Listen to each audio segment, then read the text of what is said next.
Thank you, everybody, for showing up today. You actually got Liveview to update their website and erase the part with facial recognition. We didn't erase it. Hey, Hello. Pleasure. how's it been? Going well? Yes. Cool. You lied to me. That's not very nice. Which part? We never do facial recognition. We don't have facial recognition software. We don't do facial recognition. Why does it say that on your website? So that was an FAQ about what is video analytics It says how Liveview helps you. at the top. I know, and I talked to our website team, and they said, One of Liveview's techs reached out to Lewis. I hope they're paying him well. He's got his work cut out for him. My name is Gregory. I have a channel called Glink, and also with these guys, I have one called Generation Television. I've been following Rossman for a few years. He's always given his platform to be a voice of the people when it comes to right to repair, when it comes to different issues where technology and politics intersect. I've known him for a few years just from the distance, and him being here in Austin, I don't think is a coincidence, because this is sort of a battleground for technology meeting culture. And it's a place where people do have some sense of freedom and rights, and they, I think, want to keep some of those things intact. I agree. It's one of the big major cities that has a lot of these tech companies that hasn't had these tech companies entrenched for so long, like Silicon Valley or those in the East, that, are very used to tech companies encroaching on their privacy lives ever increasingly. Whereas here in Austin, we haven't really had to confront large tech companies like this. And there is in Texas, especially Austin, a big sense of personal liberty and personal privacy that probably doesn't exist in those other states, in part because they have had these large tech companies there for so long. Texas is a red state. Austin isn't red, but Texas is a red state. And people like to act that certain digital rights issues are partisan when they're really not. They're very universal. Everybody doesn't want to be watched. Everybody doesn't want their privacy encroached on. And so I think it's a good opportunity for us to get in and get everybody's voices heard. I think we have such a wide range of people here, and I think it's incredible that it showcases that you cannot pinhole this movement and this opposition to surveillance into anything. It is across all ages, it is across the political spectrum, it is across economic backgrounds, it is across industries, everywhere. Which is why a lot of these companies want to move very quickly and without public input, because they know the backlash that they would get. I want to say for also Rossman and what he's doing here, this is something other influencers should take note of. Absolutely. So many people with millions of subscribers, everything is about how can they make money, how can they get more views. And a lot of them end up just pursuing that to the ends of the earth. I think what makes Rossman so inspiring with his business is that he's not just in pursuit of his own fame and his own fortune, and he's actually building a platform for people to have a voice who otherwise don't get. We would have not had this many people here if not for his channel, for the work you guys are doing. So thank you for that. And I just hope anyone else watching, YouTubers or whatever influencers there are, they should take note and see when you have eyes and attention on you, you can make real change, not just online, but at a local level, at a real legal level. So And let me also say, I can also give Lewis his flowers. I don't know, I might introduce myself. My name's Mackenzie Ryan. I'm a law school graduate. I'm here on the board of EFF Austin, which is a local digital rights advocacy group. I'm part of a coalition here called No ALPRs. That's a coalition that got the flock contract originally removed, which EFF Austin is a part of. I'd met Lewis through this work, and he knew nothing about this. And I said, hey, this is what I'm doing. And he said, how can I get involved? He didn't wait till he knew everything. He knew that this needed to get done now. And so really leaned on it. So I also call people that are in these cities, maybe that do have large influencers that care about these issues, reach out to them, offer them an avenue on how to do it. Offer them hey, I can tell you how city council works. I can tell you what's on the agenda. I can get you connected with people. You can make real change. We have gotten this agenda item pushed twice now, at least. We got the flock contract canceled, partially because of all of the support out here. And it took, Lewis uploaded one video? One live stream. that's how I heard it. That's really it. The barrier to entry for city council change is so much lower than people actually think it is. And if people realize it, A, city council will actually take note, and B, you will feel more connected to your community and you feel like you actually have a power and say in this landscape that's increasingly encroaching on every facet of your life. They're banking on people not being able to gather and organize themselves. They're banking on flying under the radar. It is important to be here physically, in person, not just to sign a petition or leave a comment or something. Also, if you can't be here personally, at least for Austin City Council, I don't know about other city councils, There is a person appointed for each representative that personally reads every handwritten email they get, personally. So if you cannot be here, it is actually way more influential than you think. Because when I was told this when I was younger, I was like, okay, I'm going to write a letter and then they're going to toss it in the trash. Like, they don't actually care. But they do. They do read them. And they're concerned about people that take the effort to write a personalized email, because that means that they're more likely to come out and re-elect their opposition if they don't take note. So it is way more impactful than you would think. A lot of times city council members win by like 500 votes. 500 people. If we got these people out here to vote, we could probably get the representative that we wanted into office. A lot of people don't even know that they're up. We tell people so often there's 500 flock cameras, 400 in the cars, Liveview's trying to put them in parks, and they're like, what the fuck? What do you mean? Like, I didn't know this was happening. My undergrad background is in computer science, and we got a grant from Amazon at my university in a computer vision lab I was a part of, and I worked on a project, and I later found out that that work was used for police surveillance. And I sort of jumped up and I thought, well, what the hell? I did not sign up for this to be used for police surveillance. Surely there's somebody in charge watching this. Surely there's laws behind it. You know, I think a lot of people in the tech industry they're not thinking about ethics, right? They're just thinking about doing the job well. And then I kind of learned that there wasn't. Legislation is super slow. There's a lack of people that have technical knowledge. There's a lack of people that even know that these issues are cropping up because tech progresses so quickly that I thought, okay, I've got to go to law school and I've got to be a digital rights advocate. So that's why I went to law school. I'm part of EFF Austin. I'm part of this coalition. And I reached out and worked with Lewis. Wow. Something like 90% were in 3 because they were talking about a number of different parks. Yeah, I visited all of them last weekend. Okay, and so something like that, you go, I don't need them in all of the parks. Lewis asked me that. Do you want them in 400? No, we're not a mass surveillance company. What we do is we put them in hotspots that have it to where people need that help. And so what we see is that typically the people that love our product the most are women and mothers with children. And they'll actually park next to the units because they feel safer. One of the things I noticed with this is several of the cities that where they get put in an area, even in the few cases that they do lower crime, they wind up just having slightly more crime in the surrounding area. So the answer to that would be, well, if there's less crime in the area with the cameras, why not simply put more cameras in that area as well? Which is how you get to the point where it's not only in the parks. So you're talking about displacement of crime versus crime of opportunity. So if someone is going to commit a crime and they show up and they're like, this store has it, and I'm going to commit a crime no matter what, it may push them somewhere else. What we're seeing, and we did a study with the LPRC, the Loss Prevention Research Council out of the University of Florida.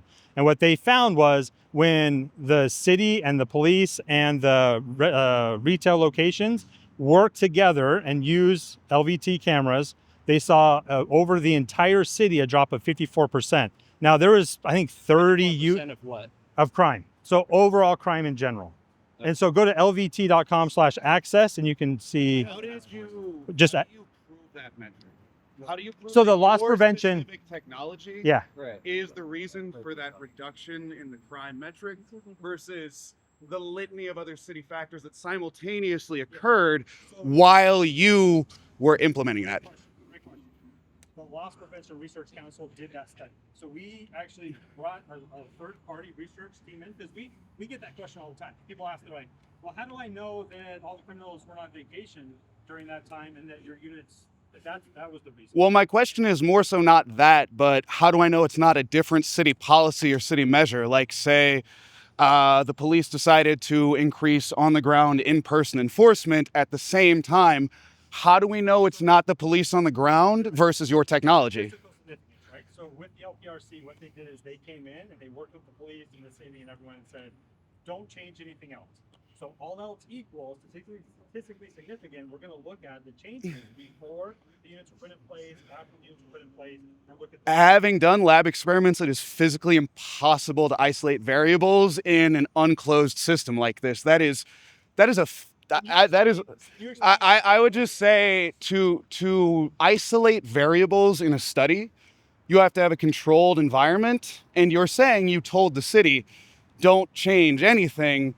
But to say that nothing in the city changed during the window of your study is a lie. Like cities are constant grounds for change.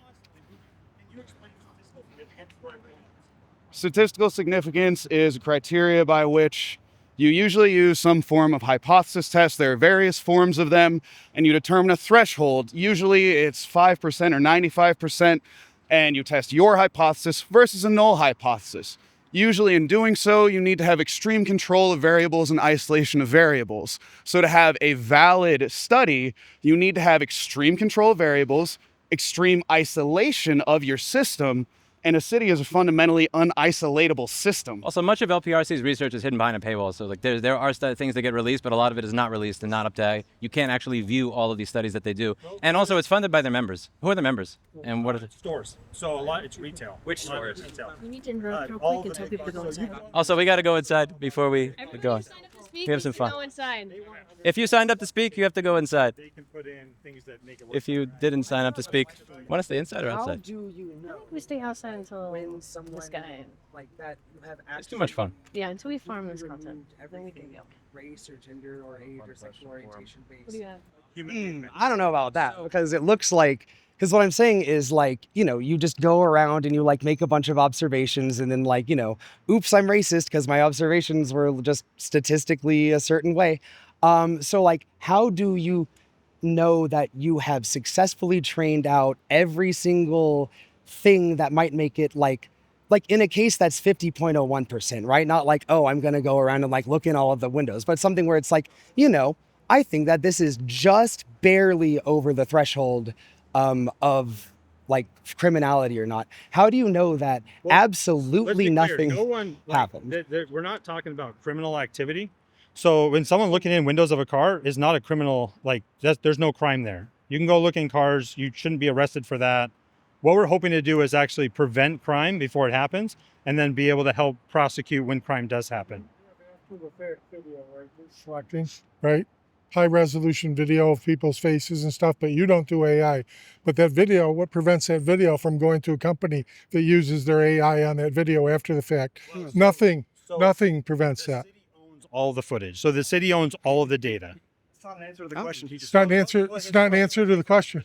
Company. So his question would then be, is the city Follow the law. If it's illegal to do that, then they won't do it. Yeah. Are you expecting the city to share this data with other companies? Not sure where the city is going to do with the data. The city. They're allowed to. I spent $6,000 on shit for live streaming, and I left the shit that makes that a tripod in the floor of my garage because I got home at 3 a.m. I'm a fucking idiot. The opposition that says we don't even want those. Look around. How many cameras? You know, the average person is seen by 30 to 70 cameras a day. So there's already a lot of cameras out there. Work to one company that's hackable somewhere that's for the whole United States either, like you guys are. My hot take is that it's actually good that all of this, because I mean, you know, as you say, we're on camera all day, every day, everywhere. This is just how 2025 is. And it's good that the police have the ability to like, you know, oh, I saw a guy stab someone in the middle of a crowd and run off and I can like use the cameras to track him down. But I think it would be good to be able to just immediately like, oh, there's exigency. I'm going to pull up the camera footage on my phone and it's like, all right, he's going that way and then he's going that way. And then I think that's good. I just think it needs specific regulations around it. Like, I think if you're going to use I think it would be better if like the AI on the front end is what I have a problem with, right? If it's AI on the back end that they can use if they want, great. AI on the front end to alert police officers of potential, not criminality, like definitely not crimes. Well, that's what we're trying to do. Here, right? Look at it this way. When you look at a fence and there's a clear sign that says no trespassing, do you call the fence racist if somebody crosses it or anything else occurs? It's very much a fence. And no, hear me out. This is the way that our AI works. The way our AI works is it simply tells you if you cross this line, that is not allowed. That's a geoperimeter line. That does not provide any analytics outside of behavioral. That doesn't matter even 1 iota, by the way. The reason it does is because the biggest spend of budgetary resources with police is reactive responses. They're sending officers out. Yeah, we didn't delete it off of the site. We just changed it. Yeah. Their site says no. Well, no, that's just there for SEO. That's a general FAQ. It's just a general FAQ about data analytics. If you scroll down, it says how Liveview helps you. Yeah. How Liveview helps you. I'm not a fucking idiot. After the fact at a crime scene, once the damage has already occurred, once the incident has already occurred. And what that does is it continues to expand the stress and the strain on the law enforcement officers versus when you have a unit like ours and it says Do not cross this line. Somebody crosses that line, there's no other identifiable information required when you are providing the insight in real time to the officer and stating that person crossed the line. Well, And now I think we are getting a little too in the weeds. This guy had a question, if that's okay. yeah. Wondering, 3 of your employees signed up to give public comment. You're not allowed to do that if an item isn't on the agenda, and the city had given every indication that this item for the cameras would be on the agenda for the 25th. Yeah, we signed up when we thought it was going to be on the agenda. Close on the 11th, and the agenda was posted on the 12th. Y'all just did it on a whim, or did you get some kind of advanced warning? No, they told us that it was going to be pushed back a month. So on the 4th, I went and signed up to be able to speak and be able to share information. You wouldn't have been allowed to speak on it if it were pushed back to when they said it would be, because it was an agenda item, and public comments are only for non-agenda items.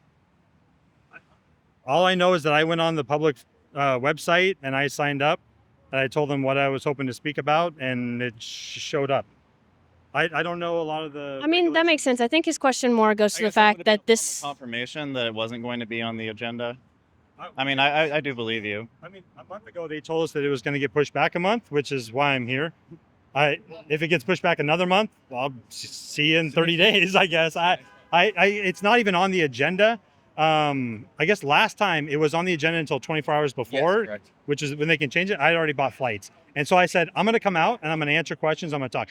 I'd like to ask, how many corporations or companies have you ever seen come out and speak to a group like this and answer questions? I am grossly outnumbered right now. And I'm here to answer questions because I feel like we have a good solution. And I feel like there was some information that wasn't true that I want to make sure we set straight. I have some question about your crime statistics. Sure. You stated earlier that 90% of the crime happens in 3 parks. No, Or- Lewis said that. Lewis said that. But that was a true statement, though, right? To the best of our knowledge. There was a news article that was submitted before before they wanted to have the cameras installed. So I don't remember the exact. The link is in my original video. It was like 3 or 4 parks. Okay. So do you know somewhere if around that 3 or was 4 parks, based- 85 or And he 90%. went out and he visited some of the parks. Yeah. I live in a bad part of town, too. But was that based on reports or arrests? I'd have to read the article. Yeah, that's an important It data is, like- point. And you said, like, everything that's collected and uploaded to the city is not part of a criminal investigation. Would those be subject to Freedom of Information Act requests? I don't remember saying anything like that. What I said was the footage, the city owns all of the footage, right? So it's completely theirs. The 99.99% of footage is deleted after 30 to 45 days, depending on how the city holds In it. that days, is it subject to it? Can it be accessed via FOIA? How long does the FOIA request take? I don't know. FOIA requests depend wildly depending on what city it is and what staff they have. If it comes in and it takes 60 days, then the footage would have already been deleted. Right? Like that's so. And FOIA requests, I will just say, typically take a lot less time than 60 days, though it is dependent on the cities. Yes. And Yeah. so the city could actually set that to a 7-day repeating, where it's like, hey, after 7 days, delete it. So that could be something you talk about as well, where you're like, hey, if you're gonna do these cameras, make it 7 days, because anything after 7 days, you should have already pulled it.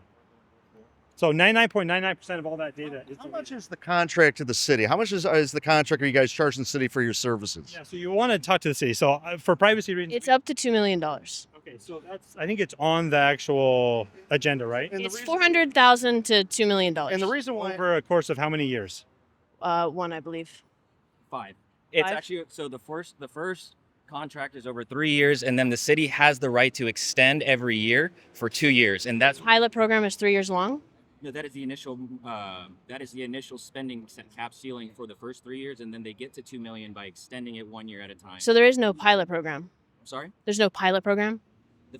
The pilot program is the awarded RFP. That's the expectation, was to utilize the first 13 units that they are looking to place and base the first year of the data that we're able to get with the system and let them make a continued decision.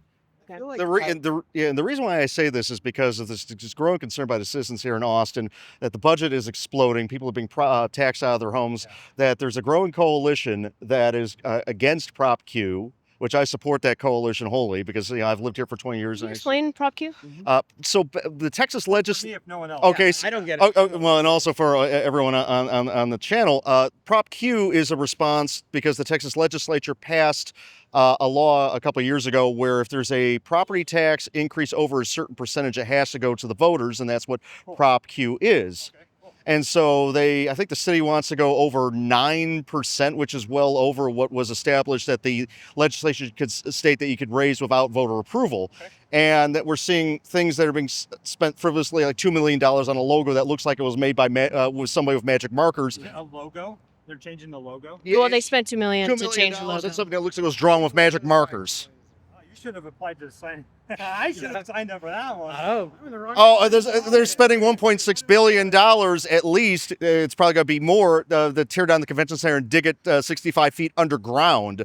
There's also spending millions of dollars on art installations from artists that are not even local to the city, which it's ridiculous what is going on. And we're seeing our public safety going down, and we're seeing our quality of life going down. And it's frustrating. And like what one of the previous speakers said, it seems that especially since this is you can't have all these open variables and say, well, it's just your cameras alone that was deferring the crime. It was actually because if law enforcement goes out. This study. I'd be curious, especially our friend that was really good at to go read the full study. No, you bring up a great point, right? Like responsibility of funds. So what we see, these units are typically used when it's a city using them as a force multiplier, or actually anyone really. You can have one individual watching the 15 cameras and actually seeing what's going on. And so if you get a call and you're like, hey, there's someone here and they're lurking, and you're like, okay. And they look down at the camera and they go, no, they're not. They're getting a soccer ball at the back of their car.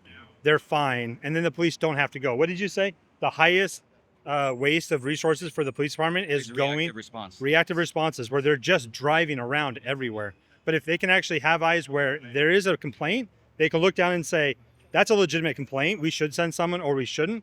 Then all of a sudden it's a force multiplier for the police department. They can actually go and utilize their resources more effectively. These are vastly cheaper than a police officer, and they're 24/7 and they're watching. So it doesn't matter as much with having, like, you wouldn't have to have a police at every single park. It would be grossly expensive to do something like that. Whereas in this case, you can actually have the police being able to utilize the units and be a force multiplier. Does that make sense? Well, you've already stated that if we're being watched by 30 cameras any given day, why do we need to have your cameras on top of the other 30 that are watching us? Hot spots. So when you look at someone like another company that was here, right? And they had how many? Do you know how many units they had out? Does anyone? There was a lot. You're talking about Flock? Yeah, I know that like in Norfolk, Virginia, they had like 200 cameras, and the Institute of Justice is suing Flock over it. Yeah. So they had honestly not optimistic about their chances. They had a lot of cameras, and they're watching movement of vehicles and people. They're actually tracking all of that, right? License plate readers, they're tracking it. What we've done is we've said, privacy, we don't want that. For privacy, what we want to do is focus on hotspots. And so we'll put a unit somewhere where there's just hotspots. And the police, so they actually have gone with the mobile units, and the mobile units can collapse down and then move. And so if the city says, hey, that park is actually very safe now, it's doing great, we'll collapse it down, we'll move it, we'll set it up to where it needs to be. So there's no infrastructure set in. We don't have to dig trenches for power or internet, any of that. And so they can collapse the unit, move it to a better location. If they set it up and they realize that was a bad spot, which happens with a lot of cameras where they set it up and they go, that actually isn't helping. We can't actually see what we thought we'd see. They collapse it down, they move it over to where they need to, they set it back up. It's all part of the subscription that we do. The city's not bailing out tons of money up front. If these units aren't working, they can cancel the contract. This isn't a set contract where they have to pay that full amount of money over those 5 years. They can, if it's not working, don't use it. And that's why we set it up this way. We set it up on a subscription basis so that if 3 months in they go, I hate this, we don't want it, they cancel it. They hardly paid any money at all. And so we set this up in a way that we feel like is really good, which is why I'm here. I don't like. So if you're saying the technology doesn't work, then how's your company making money if they're not paying you guys? Exactly. It does work. I mean, that's the only way. Can you name success stories? Like if you like, Is it possible if we get some more questions? I have a big. yeah. You mentioned earlier, I don't know if it was picked up on audio or not, about how the cameras could detect someone at one place and they wouldn't detect them at another one. Yeah. So you're telling me you're going to run separate artificial intelligence to each and every camera, having their own individual brain. It runs on the camera. So it runs on the camera. runs on the camera itself. So they would all be separate then, because they would have they'd all be separate. Yeah, and it's so it's not tracking individuals across cameras. And that also means that only an alert that goes through would ever be seen. Otherwise, everyone just lives their life and there's no problems. And that footage all gets deleted over in 30 days. Speaking of right. alerts, But earlier you mentioned the which wasn't the idea of like dystopian and how we don't want that. You're setting up several different cameras that are all going to learn completely differently. They're not learning. Those models, they're running the models, they're not learning from it. So we don't use any customer information without permission to be able to train our models. So these cameras are not training models. They are not looking and saying, this person shows up a bunch, and they're not doing any of that. So they're not language learning, they're not, machine learning models for individual units. They're only using that's been trained. Does that make sense? A better camera. It's just a better camera. I should hire you to speak for us. Get over here, man. It's just a better camera. $2 million security system. $2 million over a large number of units. Over a period, but I know that I did see the video of Lewis walking around the parks, and that money isn't being used to repave those roads. It's not being used to maintain those parks. It's being used to set up security cameras. It's being used to set up something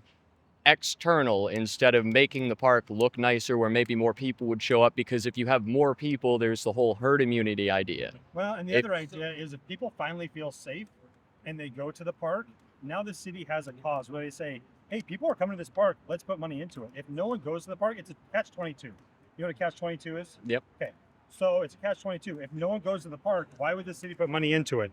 And and so they have to kind of find out. If we can make the park safer and people go to the park and start using it, the city goes, people are using that park. Let's go put the money into that park and not on other things that the city might be trying to put money into. And so have you heard of community-oriented policing, which is, it sounds like a lot of you guys are really focused on, right? Having an officer that's present, there's the visible lights, there's messaging for de-escalation to help community members be made aware of what's going on. That's exactly what our unit allows for them to do. So the messaging that exists is pre-recorded messaging that will increase the community confidence for park goers. 95% of the people who are there to not commit any type of bad act or cause an incident, as well as the fact that the strobe lights and lighting there, right, is going to provide you the same peace of mind that an officer that's parked in his vehicle running, right, is going to do. So what are we helping to really do here is, one, we want to mitigate the need for officers to have to respond reactively by giving them the opportunity to be able to respond proactively so that you guys do have more money in order to be able to put it towards the embetterment of the parks, right? At the end of the day, if you guys are looking for community-oriented policing, right, that doesn't have prejudgments, that is solely focused on the geoperimeter analytics, that does not make a decision based on descriptors or personally identifiable information just on behavior, right? What we want to ensure is that we are helping to de-escalate, not discriminate. So when you're saying it makes decisions based on this, like, do you have like an do you have an interpretability researcher at your company? Like, have you heard the term interpretability?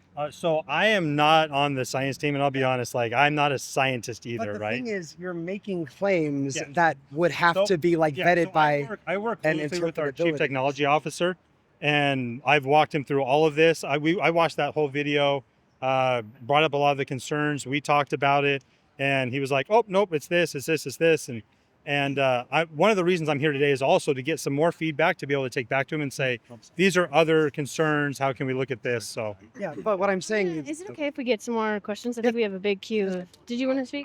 I want to say I feel like a lot of us feel the same way, is that these cameras don't address the root problems of crime, and they're not going to help solve these things before they happen like investment in our communities would. Why should the city be spending this much money on these cameras instead of going directly to the root problems and making this city a better place for all of us without needing these surveillance cameras, without needing us to be on camera everywhere we go? Can you talk more about the root cause and what's actually causing it? The root causes of crime are poverty. These cameras don't solve poverty. They don't solve investment in communities that need it the most. All these cameras do is make more surveillance and make people scared to go outside. So what would you say to the people who are scared to go outside because of these cameras? Yeah, well, I would say that's typically not what we see. So I don't know about all of the rest of the cameras. What I know is what we've talked to our customers about and with the feedback that they get. And it's typically, this is a park that was near my home. I never felt safe going. Now I feel safe. One of the feedbacks we get as well is, I know the units are working, when I drive by and I see bicycles outside the homes and I see chalk on the sidewalk. That's the moment I know that these are working, that people feel safe again to come outside. If people don't feel safe, we wouldn't have a company. Our only objective is to make the world safer and more secure. And that only comes if people can feel safe when going outside and participating in locations around their community. And right now, you're right. If the community is not a safe place, there are big things that need to happen to change. And those are things that I'm really excited to see all these people out here, because it's people like you and it's voices like you that help others listen and help make proper decisions in a city. And grassroots movements like, how do we take care of poverty? That's amazing. What we're focused on is, this is the situation we're given. This is the city we have right now. How do we make this city safe so that people feel okay going outside and participating in things like a city park? I think one of the reasons that people don't feel safe with these cameras is the fact that our data as individuals gets collected by these data brokers and it gets spread to a million different companies that we don't even know the names of. What would you say to the people who are worried that their data is going to be sent from these cameras to something like an insurance company, and it makes sure that if they're not driving right, that their insurance rates go up? Yeah. So fantastic question. And I'll say, I can't talk to any of the other cameras anywhere else. I can only talk about LVT cameras. We don't track individuals. We don't do license plate recognition. We don't do facial recognition. I have no idea who you are on that camera. When you walk by, I have no idea who you are. When you drive by, we're not tracking your license plate. When you drive by, we're not tracking where you're going. So none of those things are currently happening, and all of the data stays with the city. The city owns all of the data, and they only keep it long-term if they pull an incident, and they can pull it to 30 minutes at a time. So if there's a car accident or broken into, or someone fell down and got hurt, and they're like, oh, we may need that for a lawsuit, they can go pull that footage. 99.99% of the data is deleted after around 30 days and rewritten, and that stays on the unit itself. And so that doesn't go anywhere. The city owns it. They can pull as much as they want. They can do with that data what they want. We don't own it. We can't share it. The only way that we can share data is with a subpoena or a warrant. That's it. We deny it all the time. People write in, they email us, hey, I want this footage. I want that footage. Hey, somebody did this. I'm like, they're not our cameras. Like, that's not our footage, I mean. So What police do you deny? everything that doesn't have a subpoena or a warrant, a proper subpoena or a warrant. That's it. Everything else is denied. The city. Are you collecting data? If you said that you can be subpoenaed for that footage, you said that you're not collecting any of that. So that being subpoenaed if the city holds all of the data. So it's that portion at a time. So we do host it in a secure cloud server, and the city can delete it off that server if they want. It allows for protection. It's if they pull. No, you do get data. Yeah, but it's that if they pull it. So 99.99 gets deleted if they. City regulations. So in APD does not store any data unless it is specifically tied to the intent of the case. So that's only what we can. If we could shift gears for a bit, could I address some of these comments, and maybe some other people can speak to it as well? Someone's commenting, your website does say facial recognition. Yeah, it says facial recognition. I've talked to our team. Do you know what SEO is? Do you want to explain how SEO works? Okay, so search engine optimization. Does anyone SEO? Okay, yeah. So it allows someone like Google to be able to scrape your website and then pull up results so that it hits higher on the search list. We don't use facial recognition. Our SEO guys put it in certain places, try to get it. It seems like a dumb answer, but that's what it is. Like we don't do facial recognition. You can talk to any of our customers and ask them. The city has gone through the whole thing. They've looked at the product. We just don't do facial recognition. We don't track faces. Someone else asked if at some point those features that you say you don't use could be turned on. Like which? Facial recognition or other things that you find incredibly invasive. Yeah, it's not built into our system. So we would have to go through. This person's asking if they could at some point. I mean, we're asking for the moon, right? Like, could the city become the biggest city in the world?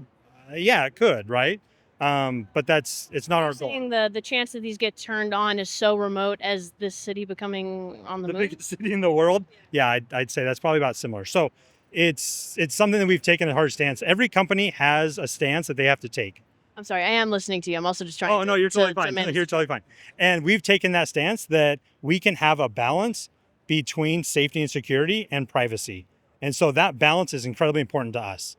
It's why we've set it up the way that we've set it up. We also, like we talked about before, the contracts can be canceled. If the city all of a sudden realizes that we're doing something that they don't like, they can cancel the contract. And that keeps us honest more than anything else as well, right? If we're doing things our clients don't like, they cancel, our business goes under. We listen to our customers, and we listen to the customer of our customers, which is all of you, which is why I'm here. Do have a question.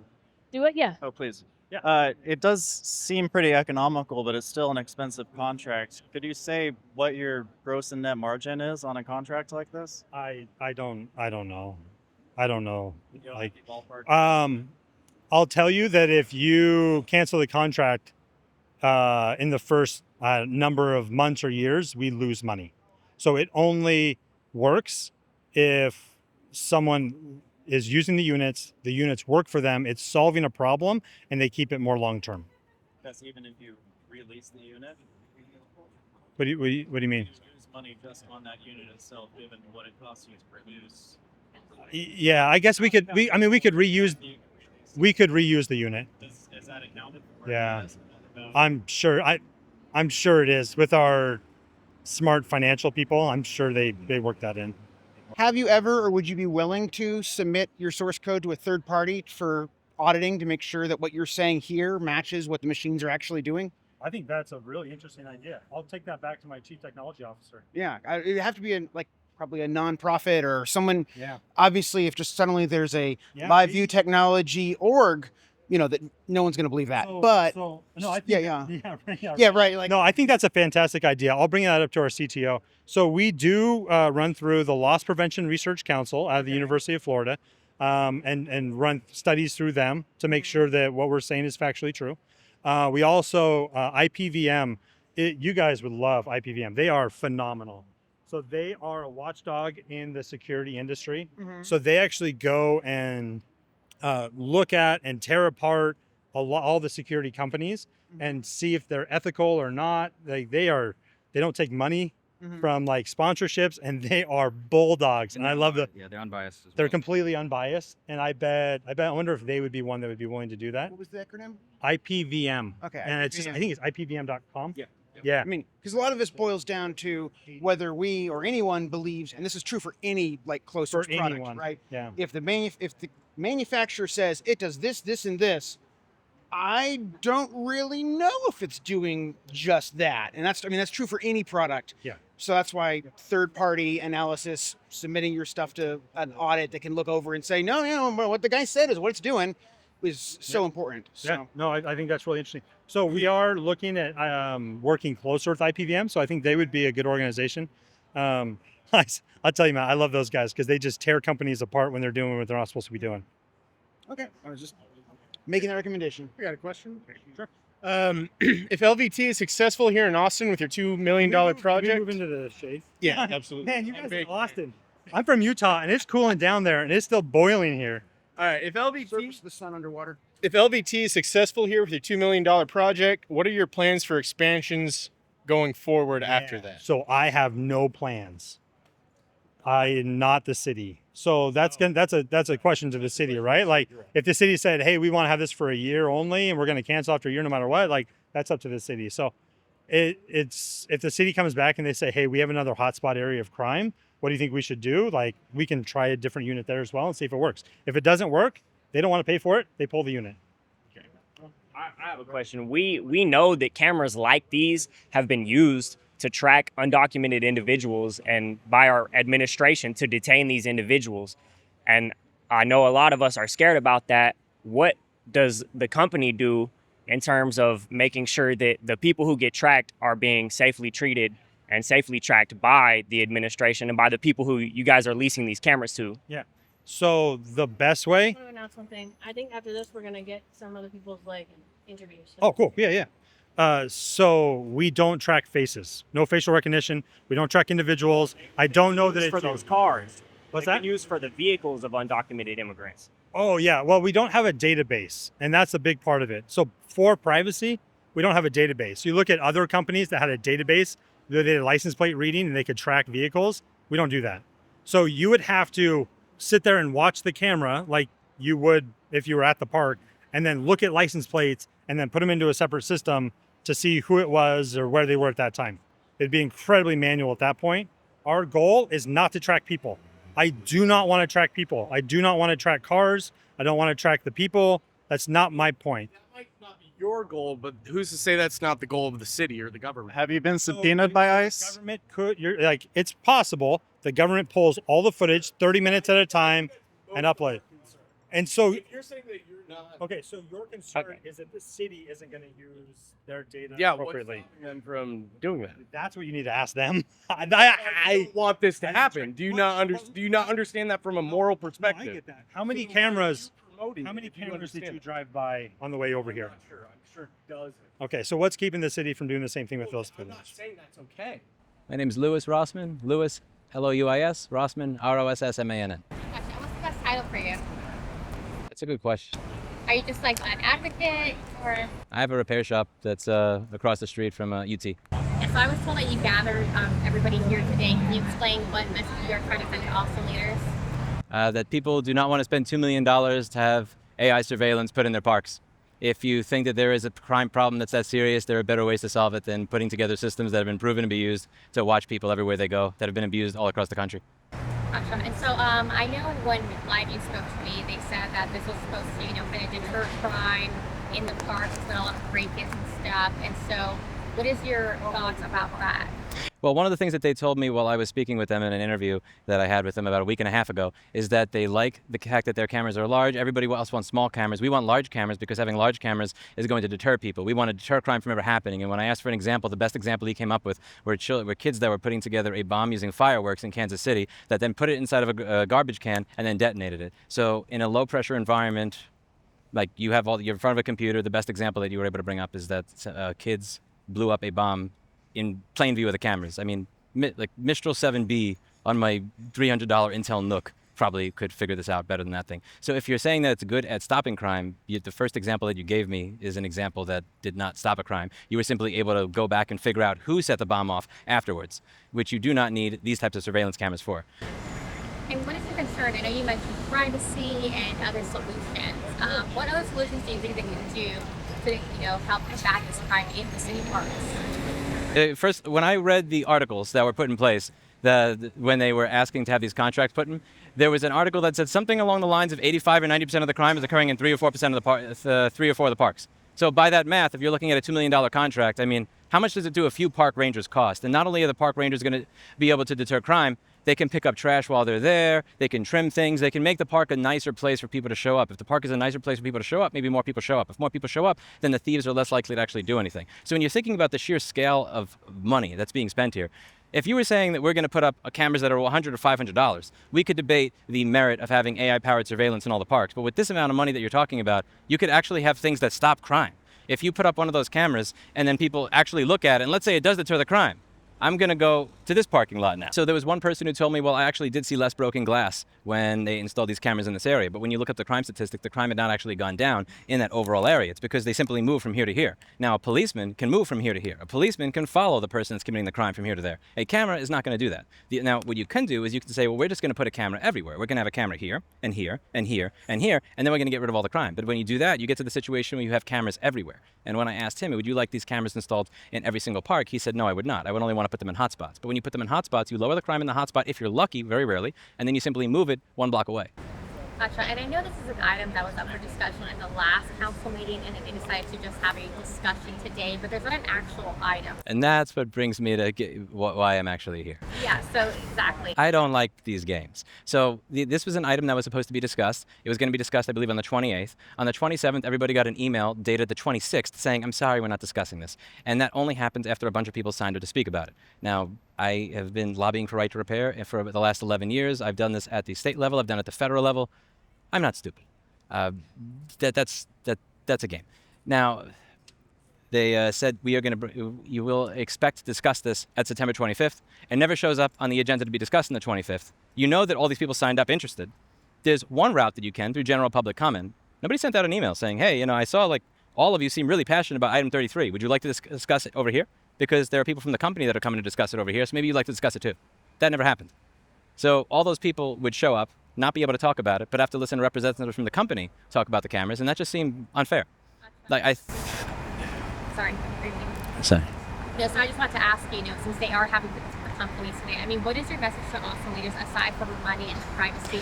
And I know you're just mentioning right now that you're not having a chance to voice your concerns on behalf of council. Communication. If you're going to say, listen, we're not going to, there has to be a better way of communicating with people. I would say the slightly better communication with people. So if you see that this is an issue that people care about, you could say, we've withdrawn it. We're not withdrawing it to keep you from speaking. We're withdrawing it because this is something that we're no longer interested in considering. Or if we are interested in considering it, then say, like, if you see that hundreds of people showed up with signs saying, I'm against this, you know that they want to speak. You know that the company representatives have signed up to speak. And you know that you have not put this on the docket. Like, I think things through 10 or 20 or 30 steps ahead. Maybe that's just part of being autistic. I'm always thinking with my conversations, how is this conversation going to go? What are all the little decision trees? And it's hard for me to imagine that people with decades of experience in public, dealing with the public communications did not think that this would not come off well to people. Now, when you read about how flock cameras got introduced into many different cities and states, it's always the same story that I read. It's something along the lines of there was some emergency city council meeting. They got around to having to actually have people show up and have a talk about it. And then they just got installed and we just didn't know about it until it was too late. And I don't want that to happen here. And it seemed to be following a very similar blueprint. Anything else you want to add? That's about it. Thank you so much. I really appreciate your time.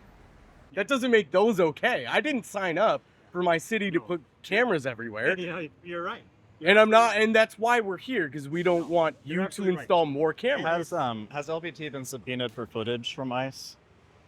I don't know. I know that they've been subpoenaed and from police departments for like court cases, things like that. I don't know if they've been subpoenaed for ICE. But like, if it's subpoenaed, that's the government.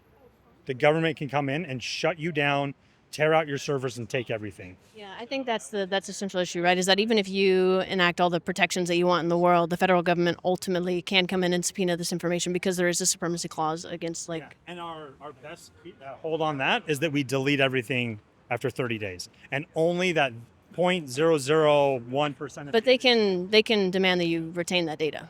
Well, but we physically can't. So what I'm saying is that they can come in and say, actually, you need to change your retention policies so that we can get the data. We actually can't. So it is held on the unit itself and deleted after 30 days. They don't have massive servers on there on the unit to be able to retain that. It just can't. We can't do it. Physically, it's impossible. And we would have to pull all that through a cellular network. It would absolutely bankrupt the company if we tried to download that footage. Footage is retrieved from the cloud. It's downloaded from the unit itself and then transferred to... From the unit into the cloud. It's transferred from the unit to whoever is receiving the footage. It's not stored in a server anywhere on the cloud? On the cloud it is. So that we maintain all of that for security reasons. How long do you retain that footage? As long as the customer wants it. So when the customer stops being a customer, or the customer wants to delete it. So if they want, like this, you could talk to the city about this, where they pull footage, they download it, they delete it off our server. City's policy on that is? That's a great question. I mean, that could be servers, so you would be instituting that policy for them. Well, they would then tell us what they want, but they would go in and actually implement that. So they don't. Told you anything. I just had a question. So I learned very recently that the city council actually doesn't have access to the contracts. This is not just with Liveview. This is for a lot of third party. They don't have access to a lot of these contracts until close to the actual date when they're supposed to approve them, which means like they just got it. You thinking?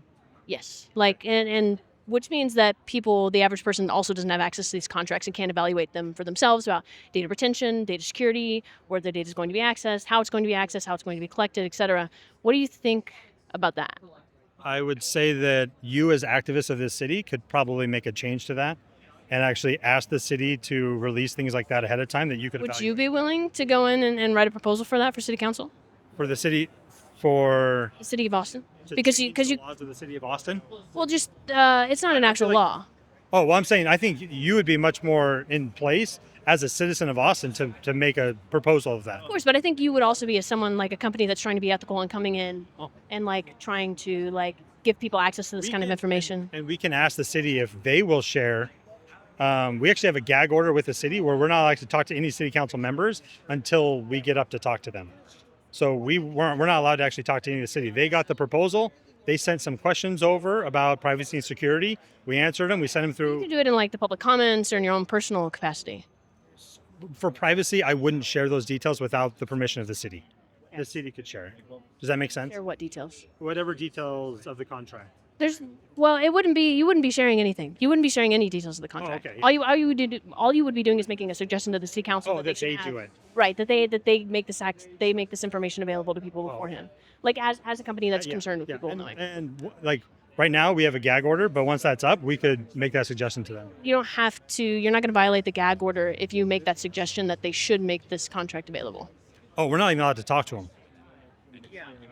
Like what I'm saying, the city council, they told us if we reach out to the city council at all, Allowed to talk to them about anything, or just related to the contract. until the vote, unless it's at city council, we're not allowed to talk to city council at all. Okay. There's a complete gag order. If we talk to them, I think it's an automatic no vote. Like if you reach out to them. So we've been going through like the procurement team. I don't know the details on that, but that's how we have to go through. We can't talk to them directly. That's what a lot of people here are concerned about, is that there's a lot of uncertainty around the contract. Yeah. Nobody's able to see the contract, but Liveview is able to see the contract, and they're able to like speak on it because they're not able to speak on it in like sharing the contract details, but they're able to speak on it because they have that knowledge that citizens of Austin don't. Yeah, to me that seems like a much larger issue. I agree. I think that's what I'm saying is I think that contributes to a lot of the concern that they don't know how their data is going to be used, and a company's coming in and they have their own contract, and we don't know about it until it's That's signed. why I'm here. I'm actually going to address that at city council as well, and that's why I'm here. I mean, how many companies have you seen? That's what I mean. That in your address, can you make that recommendation that you think it would be a really good idea that citizens have access to this contract language beforehand? Do they give the contract after? After, They but give not it before. Okay. Yeah. Yeah. I mean, I have a script that's exactly 2 minutes because I got 2 minutes, and that's it. One sentence. I think it would be great if you made the contract available Can you write beforehand. it up for me, and I'll send it over to my team to look at. Sure. But who else is going to be speaking? Is there anyone else that's speaking? Everyone's already inside. Who's speaking? Oh, okay. Because they signed up for a lot of different items. Oh, different things. Yeah. But okay, I think we're gonna move on and do some interviews if that's okay. Yeah. Just a real quick question. Yeah. So you guys said you provide cloud services. So the data is technically stored, right? Like it goes to like some server. That data. It's 0.00 something% of the data. Why is that?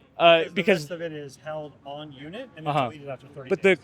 the person who has access to the data that you through like I think I read it was like an SaaS, like Amazon, like you can go online to like a website and access your data from y'all's cloud. It has to be stored somewhere for that to be accessed, correct? So if they go on and they say, hey, there was an incident, they can go download up to 30 minutes at a time. And now it's stored on the cloud. The customer owns that. So the Parks Department will own that. When they download it to the cloud, do you guys get access to it at that point? So we're not direct access, but do you guys have the rights to do whatever you want with the rights? Okay. No, we have no rights to use it. It's not our data. We have to actually ask permission to even see it. So if the city said, What do you hey, mean by permission?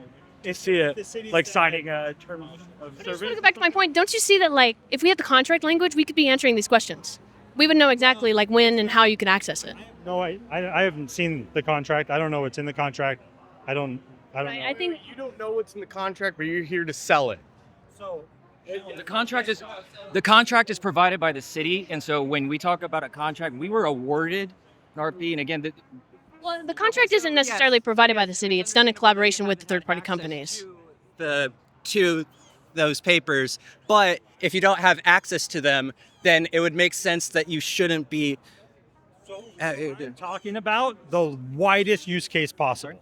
So when I answer questions and you ask me, I'm saying if a customer wanted to, this is the widest amount of berth that we could give them in our technology. Will the city use all of that? I doubt it. I have no, yeah. Okay, I'm broadcasting to everybody. This is the last question. We're going to do interviews after this. Okay, so it's interesting that, so there's a city council going on in there and there's no agenda. We're not under oath here. How can we trust that the information that you're telling us is true? What is the accountability for the words that you're saying to us today? Yeah, so it's how we work with other cities. It's how we've worked with other businesses. And it's the honesty that we've had with them is how they've been able to build trust. The other part of this is if they do, only if it works and only if we're actually appropriate with their data. If I think we all know that some companies have not been appropriate with data, and they got canceled, right? Their contracts all got canceled. And so we have a big benefit of being honest and upfront and showing how it all works. The other part of it is that contract is over a 5-year period.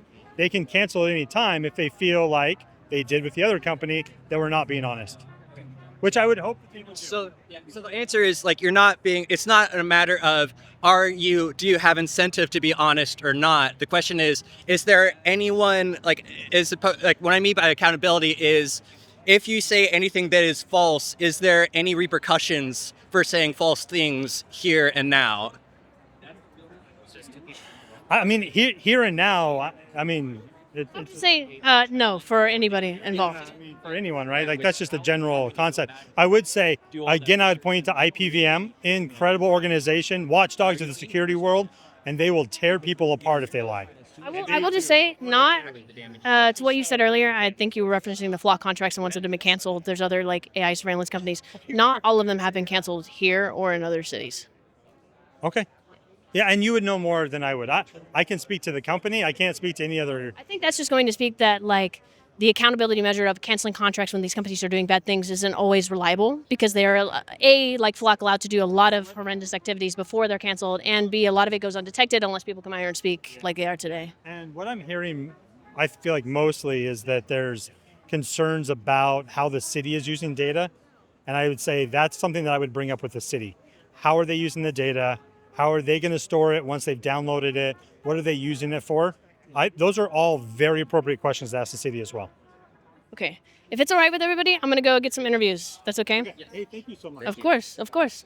And even if you do have a convoluted system, and I have a convoluted system, I have a pinned comment here telling people if you want to listen to this conversation, use your left earbud. If you want to listen to that one, use your right earbud. But the person saying I should fire my production team, I'm the production team. And the person behind the camera 100% agrees that the production team should be fired. Shout out to the camera woman. She's the best in the world. We do it every week. Hey, my friend. You've been more work than everybody. Thank you very much. Thank you. Shout out to Blaze for everybody listening who doesn't see this on camera. He's the man. Maria, can you pan to him for a second? This man has done so much work going door to door to get people to show up. We got to tell people that signed up for agenda items to go in. Pleasure to meet you. Freeman, Precinct 277, elected precinct chair, Travis County Republican Party. I'd like to invite you to speak at our next executive committee meeting, which is the third Tuesday of October. Sure, I would love to. Let me see if this actually works. Wow, thank you. Hey, thanks for coming by. Hey, thanks for making that video. Thanks for coming by. Just use Waymo's cameras. Sadly true. Watching all the time. Hello, my friend. Hello. How are you? Pleasure to meet you. Pleasure to meet you. Hello. How are you? Thank you for coming out. Hey, thank you for coming out. Thank you so much. Pleasure to see you again, my friend. Wow, so many people. Are y'all signed up to speak? Yeah. Okay. Do y'all know how to tie surveillance to the agenda item you signed up for? Pleasure to meet you. Okay. Freeman. So technically it's against the rules to sign up for an agenda item and then not speak on that agenda item. But what you can do is try to tie your issues about surveillance to the agenda item in even a tangential way. So someone signed up for like a park initiative and they say, hey, I'm in parks all the time. I love parks. That's why I think this item to improve the roads is really great. It's also why I don't want to see the money spent on surveillance in the parks. And instead, I'd like to see it spent on more initiatives like this to improve the parks because I think it's better. A little bit. Hello. Who would like to have an interview? Or just talk about why you're angry? So, Let me see if I can get the camera over here first. What's your name? Sam. Sam. Nice to meet you. What was your name? Din. Nice to meet you. Likewise. So why are you out here today? The Eye of Sauron is always watching, and if we Palantir. Yes, Palantir is always watching. These people are always watching. If we cede our rights now, we cede our rights forever. Because it's not just going to stop at, oh, we're going to use these AI surveillance to cut down on crime in public spaces. Well, if you cede that now, it's just a matter of redefining criminality, and then they can get it into your homes. We have to stop it here, or it'll never stop ever. Give them an inch, they'll take a mile. Yeah, I think we've seen that in the past 20 years, especially, right? These large companies have taken a lot of our privacy away and given us no say about it. Our location data is collected, our messages are collected, our data across platforms is collected, sensitive health data, biometrics. They've collected all these things in such a short amount of time that we've really had no say. And this is maybe one of the first times that we do have a say before it actually gets implemented. Absolutely. That's absolutely right. And yeah, hope they canceled a month ago, so hopefully this will show them a message that we don't want this. You're talking about when they canceled a month ago. You're talking about them pushing the agenda item. Yeah. Last month. I wish I came last month. I told myself if I had another chance, I'd come up. So here I am. And here you are. Okay, Jen, I'm sorry. No worries, no worries. Yeah, I found out about this just the other night, and I was very alarmed, and it really scares me, like the idea of having so many cameras in our city, and especially, you know, from the point of view of queer folk. A lot of, you know, we're in danger here, like, you know, Especially in Texas, right? Texas is the first state in the country that has the most anti-LGBT laws of any other state.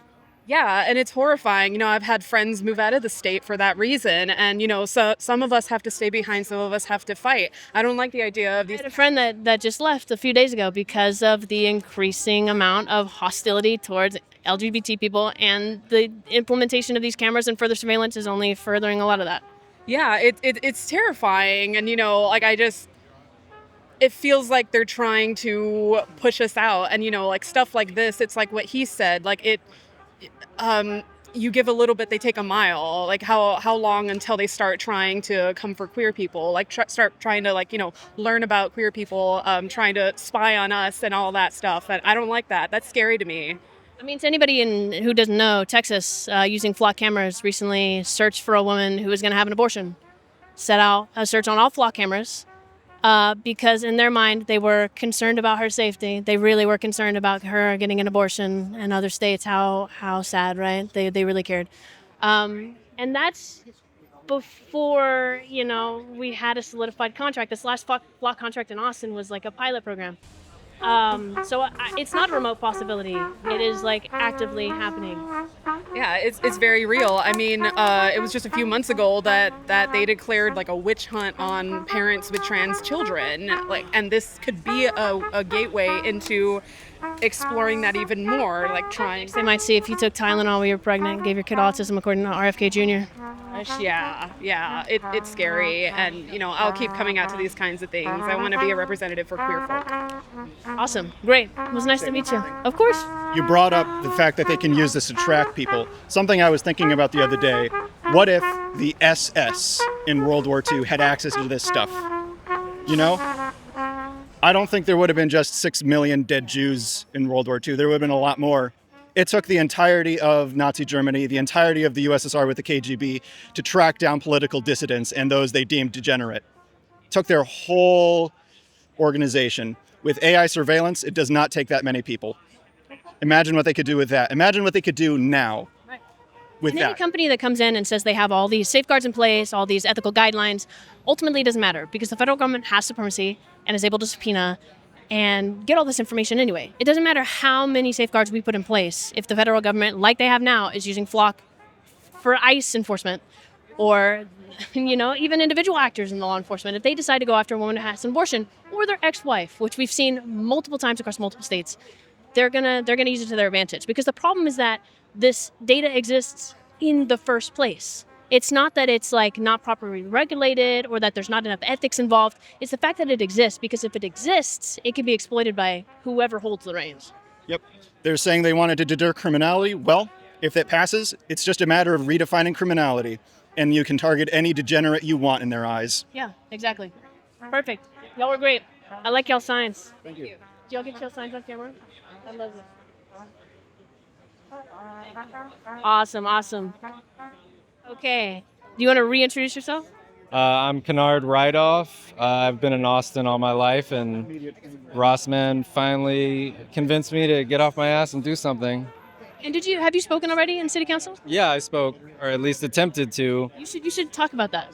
So it seems like most of the people that are in there are there to speak on this issue, and so they're going to get progressively more frustrated. The council will, especially the mayor. He was getting real frustrated every time somebody would come up. There was only one woman who spoke about the actual issue, and everybody else has been speaking about this. Can you speak about how they treated you when you tried to talk? Oh, well, they're just very dismissal. Like, they obviously understand how people feel, but they're immediately cutting people off as soon as they mention anything having to do with this issue. And Can you speak to the tactic that we sort of like people are speaking on the items themselves right before going into surveillance? Yeah. How do they sort of react to that strategy? Well, they're hip to it now. Like, many people through different methods or try to use clever ways to talk about the actual issue. But as soon as you say anything that can be perceived as being about AI surveillance, they will cut you off immediately. And I think strike it from the record. I kind of like that. I kind of like that image though. Someone goes up and they start speaking about the items, and they have to just like sit there and wait and think about surveillance and know it's coming, but they can't cut you off immediately. They have to give you a little bit of time. I think. I don't know. I personally like that strategy. Did you get the vibe that it was like effective in any way? Effective, depending on what you're. Effective is a way to show that we are here en masse to. Is it effective in stopping this? Maybe not, but it is effective in letting them know how we feel about this. If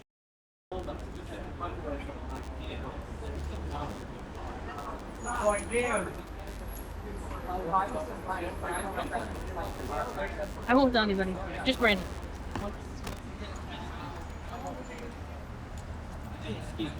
Really appreciate what you're doing, man.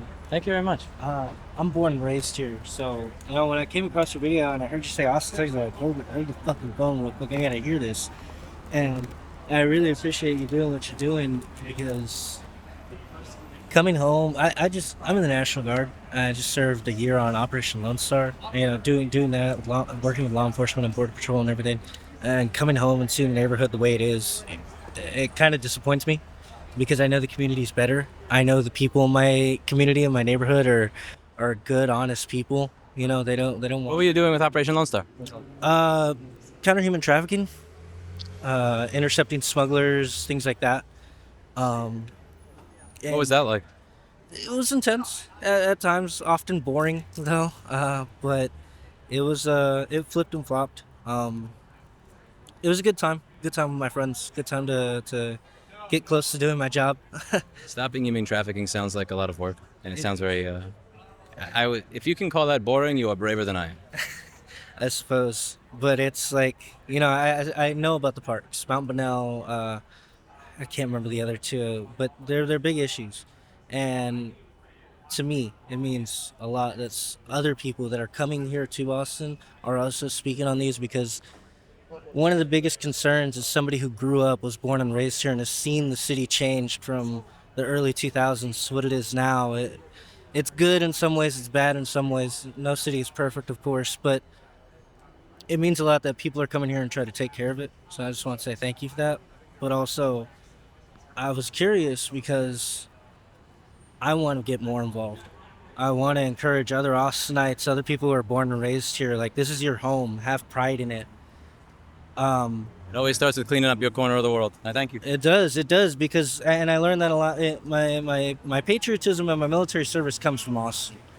It comes from this place right here because growing up, I was bullied and ostracized by the other Latinos in my neighborhood to a point, and I leaned into this American way of living, I guess you could say, and it sparked a pride in me being here because I was like, they're upset with me and they hate me because I have something they don't. And I don't know why they hate me. We could just be friends. I did want to be their friends, but every time I tried, they would hit me. They'd bully me and they'd beat me. And getting bullied sucks. It does, especially when you're 4 years old. Wait, 5 did years you old. sign up to speak today or no? I did. Unfortunately, they pulled item number 3 as well. Oh, no, number 30? No, item number 3. I chose to speak on item number 3. I messed up in not giving out a paper. I wanted to, I had a pinned comment and it has thousands of people were reading it, but I mentioned it yesterday, but I should have had a sheet that I gave out to everybody next time. But there was one item, it was on cybersecurity, which is that you could just easily pin that into that. I'm glad that some people spoke on item 30 and said that item 30 is very, while we're spending $1.7 million in cybersecurity, I think we should think about having our surveillance footage stored on somebody else's server. Oh yeah, that's definitely. Thank you for coming out, my friend. No, I appreciate There's a Signal group where she's helping to organize everybody that's interested in this. It's local, and be humbled and honored to have you join. Yeah, I'd love to because here's my thing is, when it comes to the parks, the simplest solution is just being there. neighborhood watches. It's the simplest solution is just somebody being out there with a case of beers and waters and roasting some hot dogs at most, being extra. Yeah, Just and like, hey, what are you doing over there? You want a hot dog? You want beer? You know? And then immediately, if somebody's doing wrong, they'll be like, I don't want it. Then that's all it takes. It doesn't take cops wasting their time coming out here having to police up some scumbag, some coward. Because at the end of the day, that's what criminals are cowards. They're too weak to do something their own, stand on their own legs and do something for themselves and their own people and help their own community. They have to hurt the community. They're too weak. And I refuse to let that infect the rest of the city. And I love the attitude. And what you said, even if somebody is against having police there, well, A, the camera's not going to do anything, but B, Exactly. a park ranger. Like, now, somebody may say, well, if a gang comes by, the park ranger's not going to stop them, but that's not the way this works. No. The way that you get to the point of having that is you have a place that's desolate, that people are not paying attention to, people are not cleaning. When I was showing that one park that I went to that was supposed to be one of the highest crime parks, I didn't see any crime. But more importantly, the number one comment in the YouTube video on that is, look at how little maintenance has went into this. If you had somebody there, somebody that just pick up some of the plastic bottles and other stuff, so when somebody sees, my mother goes around and she pulls weeds because she doesn't like the poisons, because she understands that the poison goes into the dirt, goes into our water, messes us up.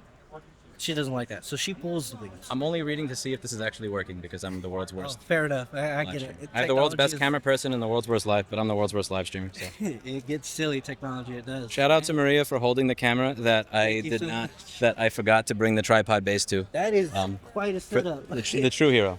She is. Yes, the true hero. It's genuinely that. All it takes is the people of Austin to come together and just to clean it up and take care of the area. In North Austin, north of US 183, that's a lot of what it is. It's just people not caring, and it's not that they're bad people or anything. They're just too busy.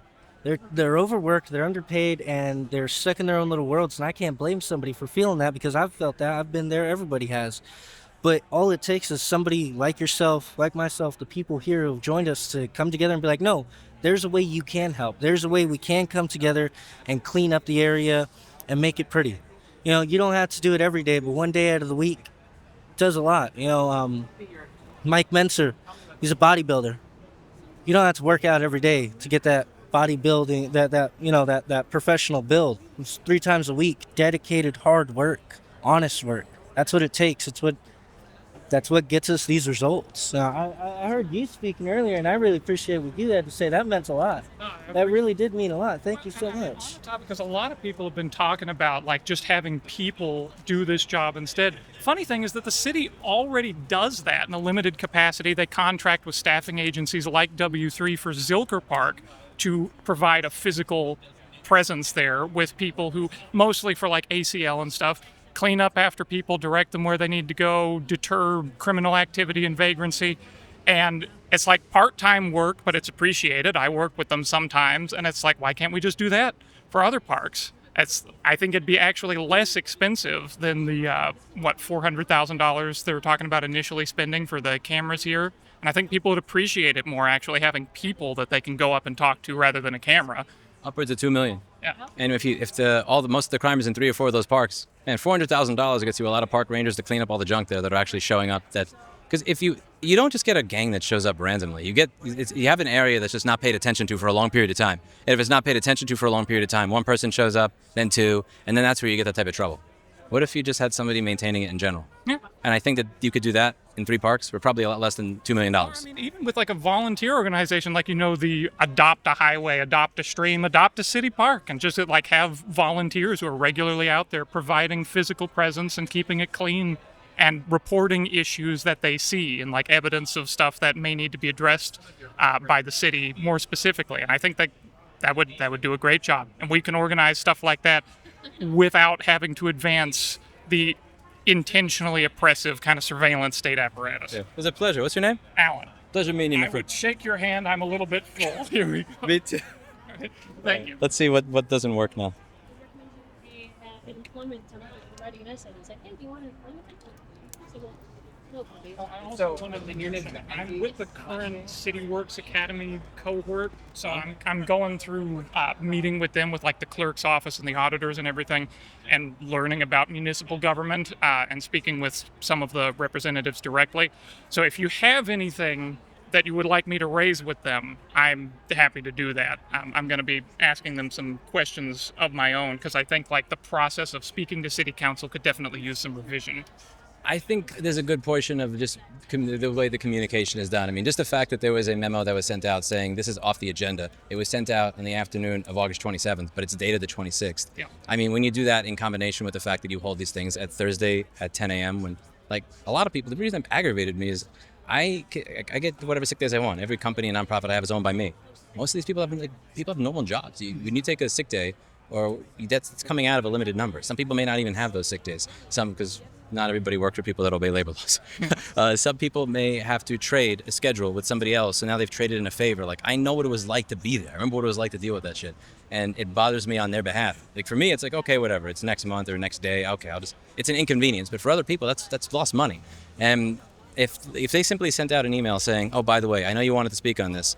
If you want to speak on this time, I know how important it was to you last time. Just so you know, 2 weeks ago, somebody filled out this form to speak against you guys, and you may want to use this form so that you could speak as well because it's not on the agenda. And like some basic stuff. On that item specifically, so the agenda is actually published by the clerk's office only 1 to 2 weeks ahead of time. The final agenda is published 1 week before the city council meeting. So you can't possibly know that the item's not going to be on the agenda to sign up to speak on it 3 weeks before. And you need to, and in order to sign up for the form that they signed up for to speak, you have to sign up 14 to 21 days before. So if you don't know what the agenda is until 14 days before, but you don't even know which section to sign up for. I actually didn't even know that. So I know that in order to speak in the general public comment section, which is where they're speaking, in order to speak in that section, you need to sign up 14 to 21 days before. But I would not sign up on that because I want to speak on the agenda item. But you said it was going to be on the agenda in the memo that you sent me on August 27th, but now it's not going to be on that agenda.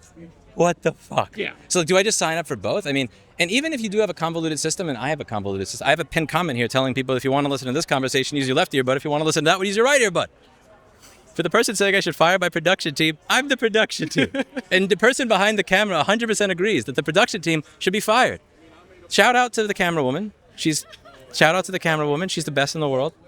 Yeah, like if you have a convoluted system, then just send out an email. Oh yeah, by the way, if you want to speak, here's anything. Give people any sort of communication, because in lieu of any sort of communication on it, people will tend to assume the worst. And based on how the flock stuff has moved, I don't know anybody in Kentucky. Who are you? It's probably a robocall. Yeah.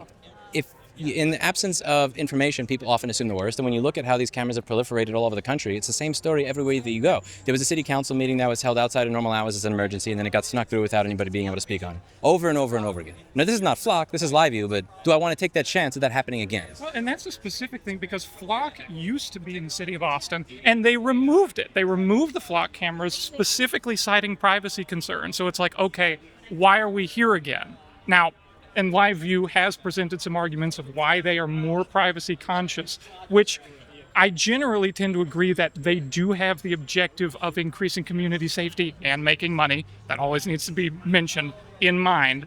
But I think that there are just better ways to do it. We don't need like oppressive cameras and vagrancy deterrence and more stuff. Austin has a bad reputation of shooing away the homeless population without actually meaningfully addressing it. I feel like that's one of the major things that this is going to do, more than actually addressing criminal behavior. Yeah, one of the ways that these work is they play really garbage music over the bullhorn on a regular basis and try to get people to go away. What if they play the trumpet music, I'd be okay.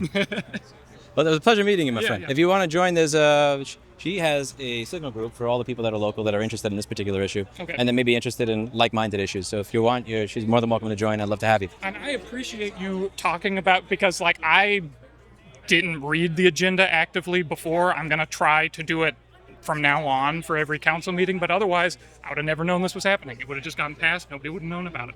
I feel really dumb for this. It's just because I'm trying to work on right to repair in a few states. I'm trying to work on this new, revoking this federal law that is really annoying. And this is a bit of a side quest, so I've time to do too many things. I feel stupid for this, but admitting it, I didn't even read the agenda until a week ago to realize that this was not on it. And for some reason, in my brain, the part of it just turned off that knows to not trust a politician. Because when it said, we're bringing this back September 25th. I don't know what happened. There was some neuron that just died. I actually believed it. It's so fucking stupid. I actually thought that, oh wow, yeah, they said that. I didn't think, my normal brain, which has complete distrust for any politician or company, wasn't there. which is, oh, yeah, they're going to allow the company to sign up to speak and then set it up procedurally so that none of the people can speak who are against it. Like when I looked at it, it clicked to me, and I actually wound up flipping my table in the middle of my workday. Well, thank you very much. Good pleasure meeting. Thank you so much for taking the time and everything. I think that's what got me to flip my table. Is not that they did it; it's that I was stupid enough to not actually anticipate that occurring.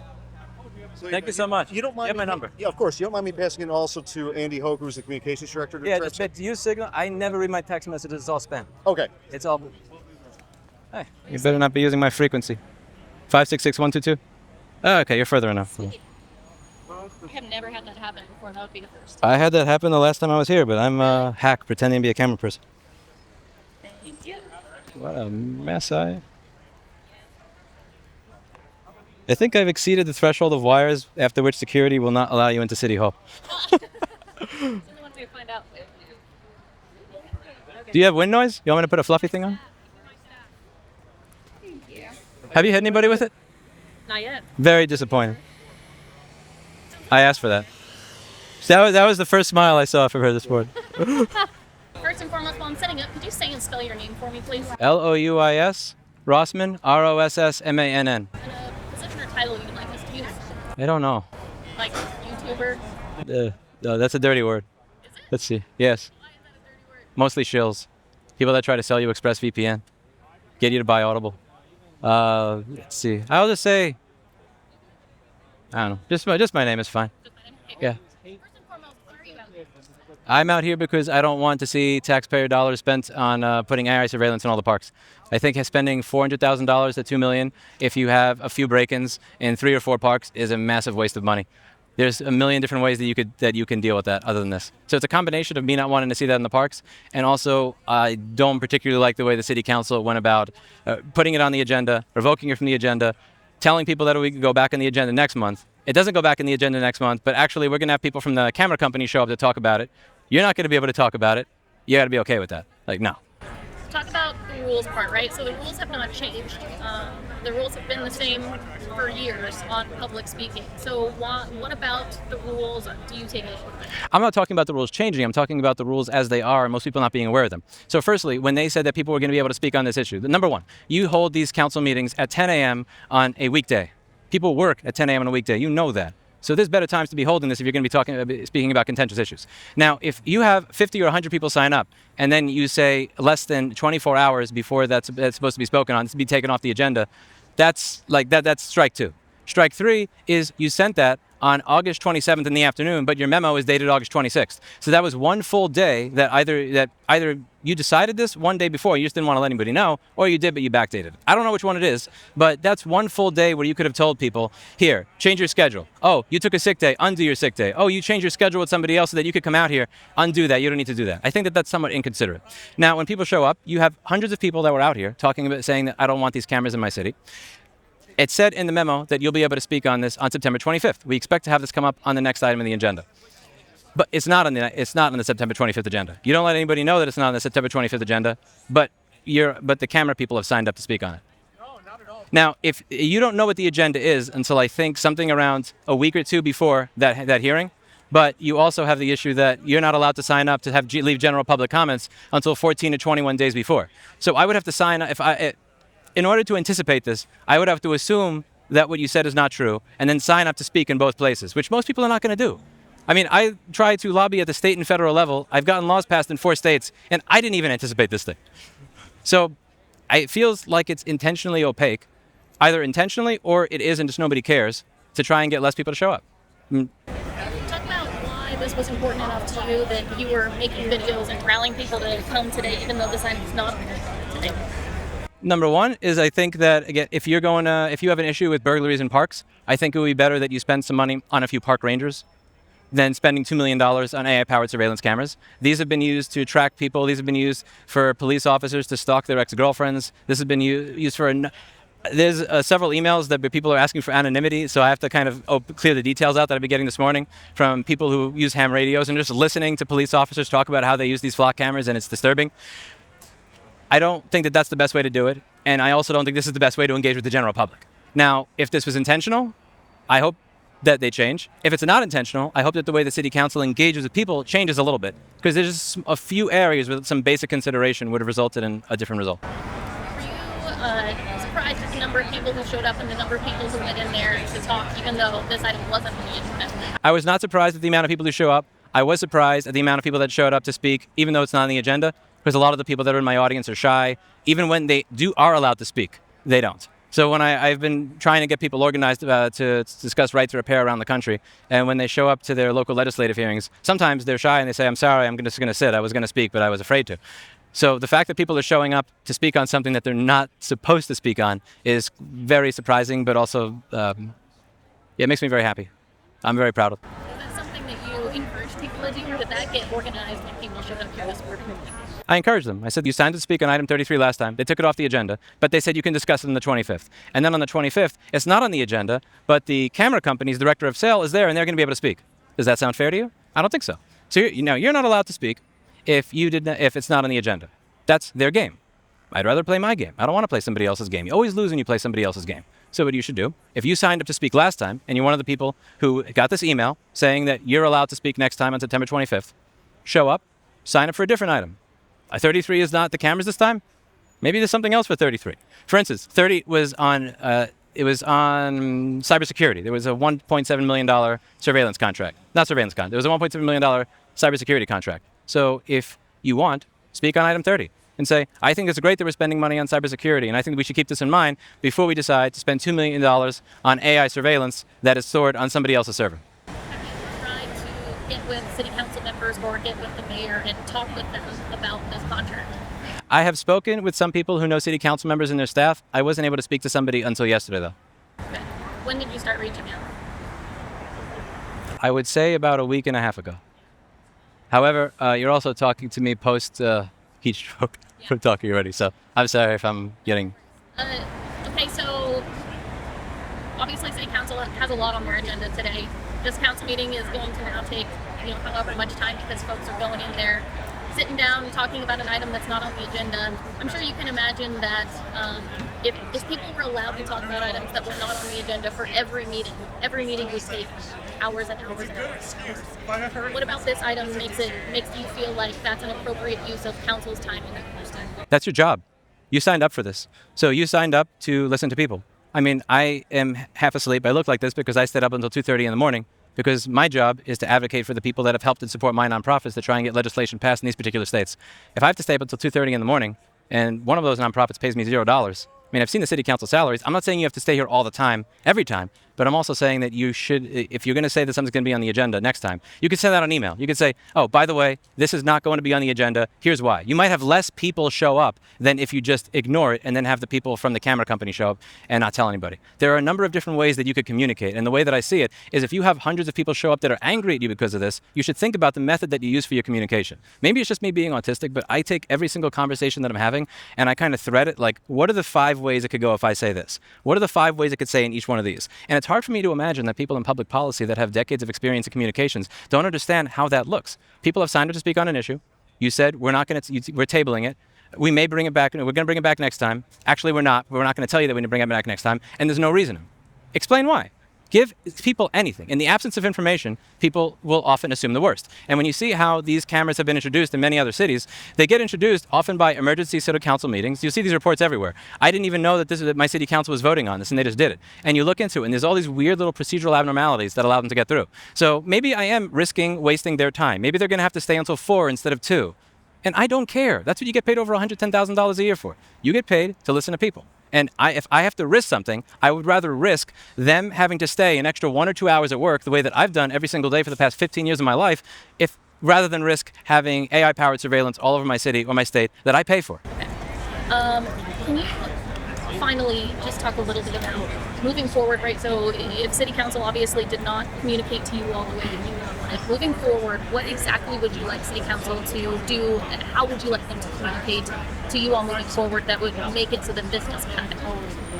First thing that I would say is, if you're taking a contentious item off the agenda, can you give some sort of reason as to why that is? So if you see that 2 people have said, I want to comment on this, and you take it off the agenda, that's one thing. If you see that 50 people or 100 or 300 have signed up, that may tick something. And again, this goes back to the little decision tree thing that I'm talking about in my head. I may think to myself, I want to know why all those people are signing up. Maybe there's something there. Maybe they're aggravated at this a little bit. Maybe I should figure out what that aggravation is. And then when I send out my email, have one extra line in it that gives them something to go with. Next, if you see that for that contentious item that hundreds of people have signed to discuss, that the director of sales for that company that all these people are against has signed to speak, and you're not going to bring that agenda item back, an email. Like there are all the thing that one of the best employees that I ever had, and I always saw him more as a colleague as an employee. His name is Steve. Shout out if he's watching this. What he taught me is to anticipate problems before they happen, and that's what he did for 10 years. Now he works for somebody that has 3 more zeros on his net worth than I do, probably 4. He makes more money. It's worth it. He anticipates problems before they occur, and he would see this from a mile away. And the fact that nobody there saw this is just odd to me. I understand that they have other items to discuss, and I'm sympathetic to that. But that also doesn't excuse poor communication, and it doesn't excuse the way that I think that this was handled. I don't know if it was intentional. I don't know if it was just accidental. But one way or the other, I think I'd rather lean on the side of not being in a position where we're spending $2 million of taxpayer money on AI surveillance versus, oh shit, I wasted a half hour at city council's time. The way I see it, they waste, and frankly, I wish I thought of this before. This is why I shouldn't do interview after almost having a heat stroke. Let's say I wasted a half hour of their time. How many people showed up last time because they only gave half a day's notice they were canceling? You wasted 8 hours of their day. They're going to get paid to be in there. The people that took off of work to show up here, they didn't get paid to be here. Some of them did, but a lot of them didn't. I care about their time. And again, I have no disrespect to the city council people, but just if you're asking the question of like, why do I really think this is the best use of their time? It's your job.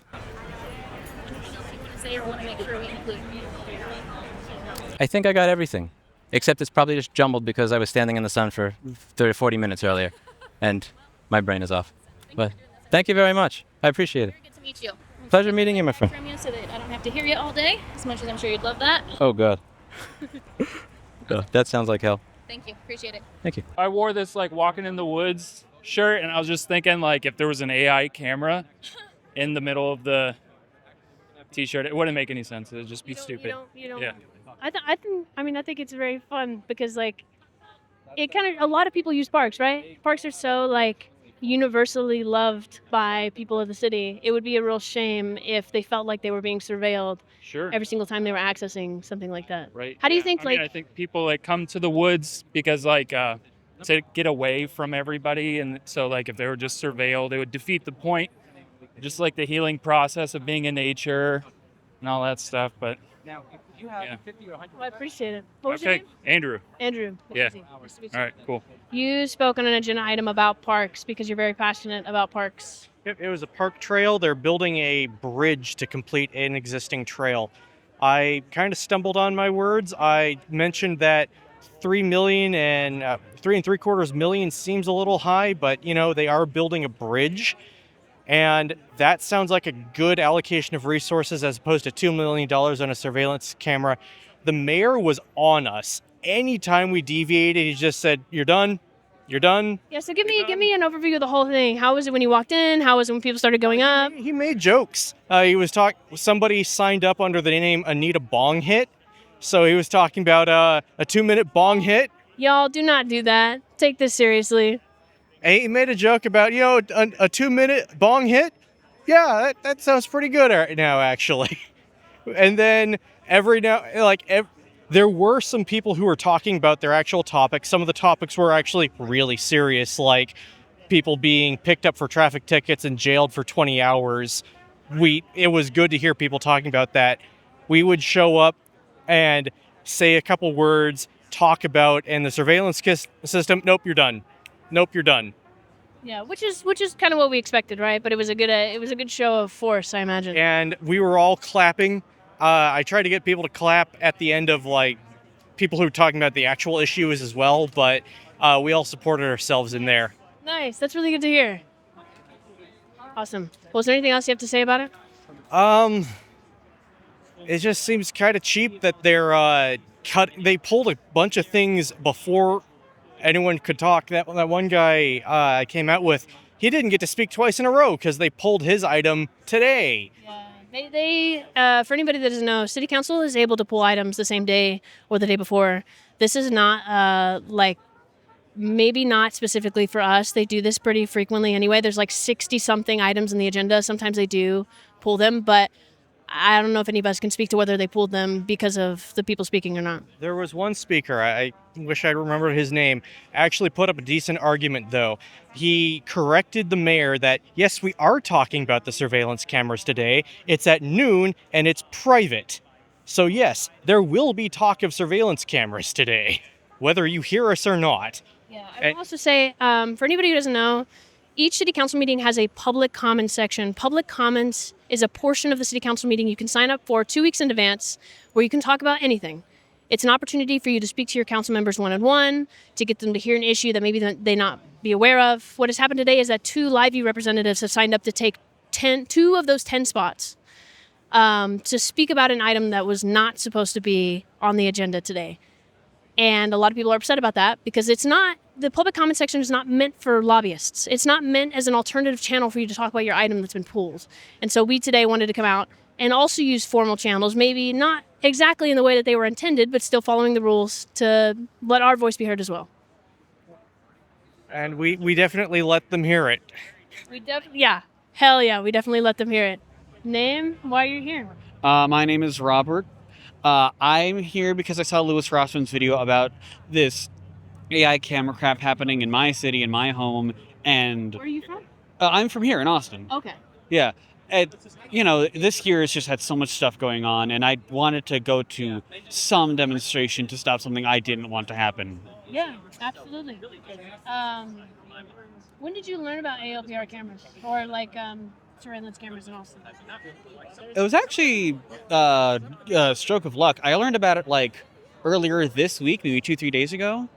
I first saw Louis Rossman's video, and then last night I checked out the video he recommended about how these cameras work on the whole. I saw that video last night, which helped me inform me a bit more about exactly why this sucks and all the cases of it being abused, of being wrong and that being disastrous. Like that family being held at gunpoint and all laying out on the asphalt because a computer made a tiny error and they thought the cops came in thinking the car was stolen. Wait, that happened to you? Not to me. Okay, I saw the story. The story. It wasn't me. It wasn't me. I was gonna say, you're real calm about that. I am. Yeah, no. If that happened to me, I would be way less calm. Awesome. Have you lived in Austin all your life? Yes.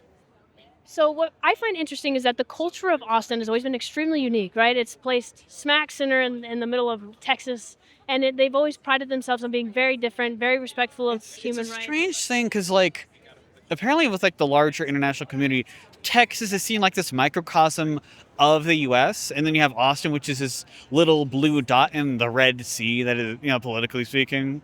So it's just this weird spot to be in. Yeah, and so when I came here, I'm from bumfuck nowhere, Texas. It's super conservative. But when I came here, I always knew Austin to be super respectful of human rights in the face of being surrounded by incredibly aggressive state-level legislatures. They've always been proud to protect rights and go against the grain. How do you think they are or aren't doing that with surveillance? I mean, the whole thing about them having it on the Things to Speak About option last month, yanking it off, and then letting the fucking salesman crawl in here to do their pitch, but not letting any of the public speak about it as an official thing. That's real shady. That's a humongous disgrace to them and their service to the people. Yeah.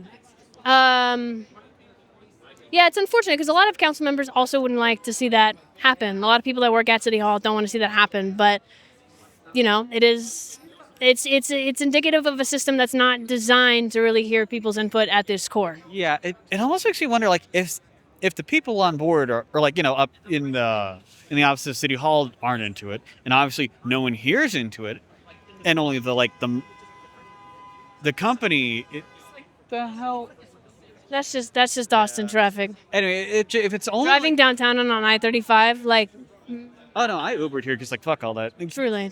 Anyway, if it's only the business people who want this stuff, is it just the cops lobbying to get this in here, or where did this start from? Because so the police obviously want as many tools at their disposal as possible. They have like a big budget. They always want to increase their budget. That part I don't think is hard for people to understand why they would want it. What I think people have been sold on is that these companies move very quickly. They pay a lot of people to come out and sell their products. They talk to city council, they talk to people, and they give them an extremely attractive story about how this is going to solve crime. They hear all these complaints from their constituents about increasing crime, and they think, here's a convenient solution. We're going to pay them $400,000 to $2 million, and it's going to solve crime. And it's a noble pursuit. But because of their lack of technical know-how, Jesus Christ, dude.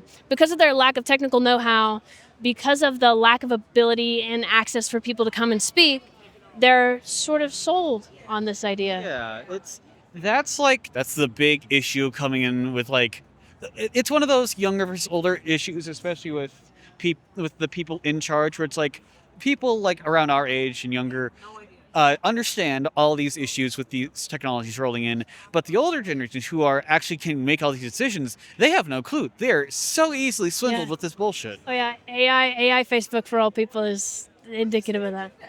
Yeah, so that's I'd say that's one of the things at heart here, and two is that if they're looking to these AI cameras to solve the issues, that's also its own thing, because these issues are a result of factors in the city. Right. Unaffordable housing, which leads to more homeless people, and the whole broken window philosophy, where certain areas are not kept well enough, so that means people assume no one cares if they do something bad in those areas, which leads to those being nexus of crime happening. Yeah, absolutely. I appreciate you talking to me. Happy to give some insight. Absolutely. Blaze. Let's talk. I want to shout out Blaze. Blaze has been absolutely incredible at helping us get everything coordinated, get the clippies together. He's been super outspoken. He's been out canvassing for surveillance and ALPRs in Austin, doing a lot of community work. And I want to shout you out and get your thoughts and opinions about today. So I think someone asked me, an independent journalist was asking about what our group is, and they pretty much wanted to know what our beliefs are and what we politically align with. And I told them it's a bipartisan issue, and this is something that you can't really pin it down. Yeah, you can't pin it down. This is something that affects all of us, and it involves all of us. And he asked me who are some of the political people I look up to. My answer to that is the people I look up to are the young people and the people who are coming outside, because they realize that we have an effect in our society and in our city, and we have a say in what happens in our society.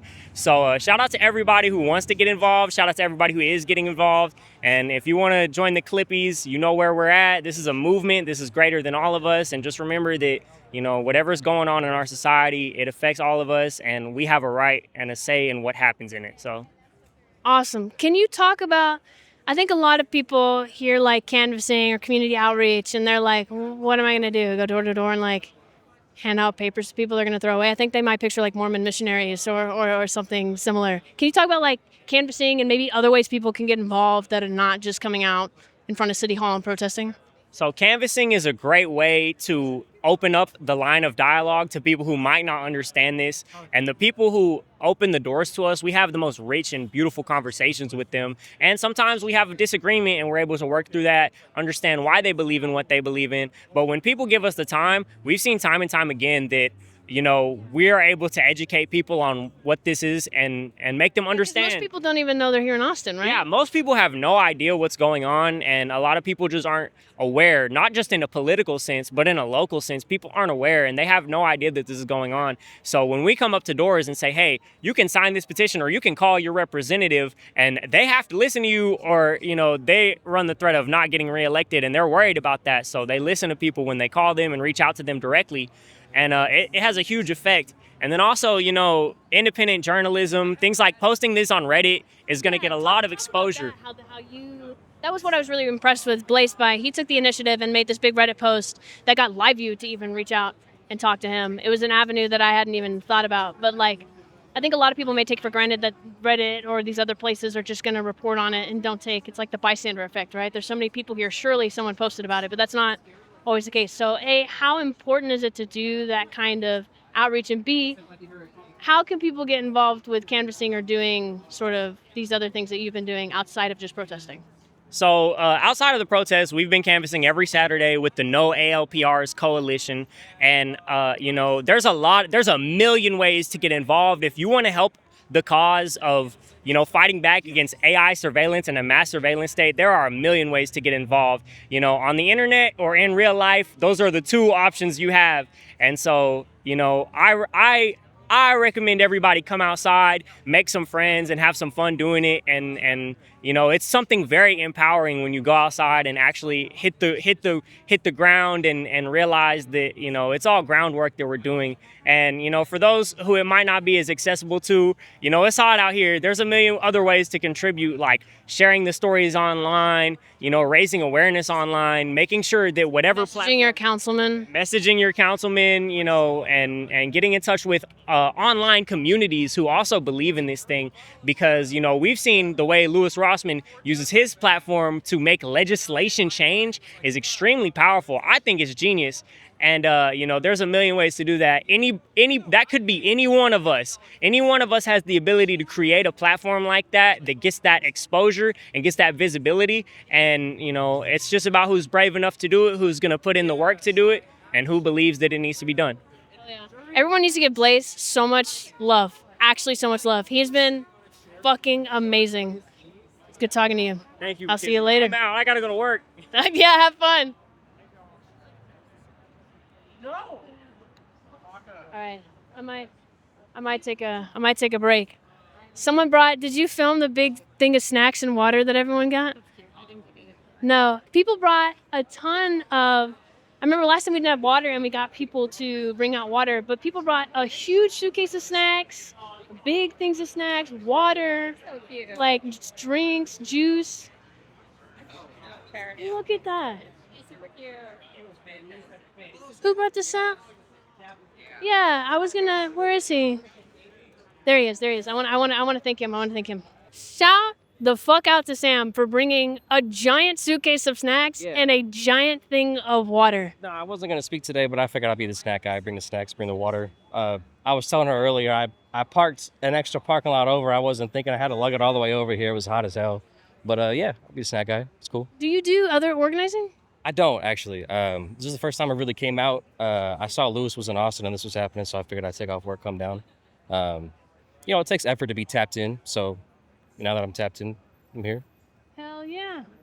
What have you thought today about everything? It's really nice actually to see the people out here, because I thought personally it was going to be a lot less of a turnout, and it's a good feeling to know that, online we can all, care and talk about the issues, but when you see it in person, you know that there's actually other people behind the screen who also care as well, and it's just a really good feeling. Yeah, people that get really frustrated about these issues, it's super easy to be like, oh my God, city doesn't give a fuck, state doesn't give a fuck, federal government doesn't give a fuck, nobody else gives a fuck. Right. It's really hard for you to feel like motivated, or to even just feel that anybody else cares, even if nothing happens today other than people getting connected. Exactly. I think that's massive. I mean, you got to fight the battle somewhere or you lose the war everywhere, So, I mean, like I said, it takes effort to be tapped in. Hell yeah. So when I'm finally meet you, Pleasure to meet you, my friend. Watching your content for a long time, and it's nice to finally meet you. Awesome. I don't know what. Also, I like what you're doing and advocating or letting everyone know exactly stuff about this is important. I've been a big proponent of a lot of anti-government stuff and overreach, as well as anti-censorship and privacy and all that stuff. I've been for a long time since I was 18. Like I caught on to all this and exactly how you can manipulate data, how you can manipulate code and websites. Just the simple stuff of entering a store. Now that they have security cameras, they took that stuff to a whole new level. And like tracking with Target. I don't know if it was your video about Target's situation, but about how they're going to be manipulating prices based on who walks in through the door. I remember, New York City started that when they started putting the televisions on the bodegas. Because I was wondering, why does this ratty ass bodega have like a $500 flat screen TV? And then I showed up when it was. Then I showed up like during the high rush hour times, where the tourists are coming in, and I go, oh, it's $17 for an omelet now. Now I get it. It's like, don't bring that to the rest of America. Right.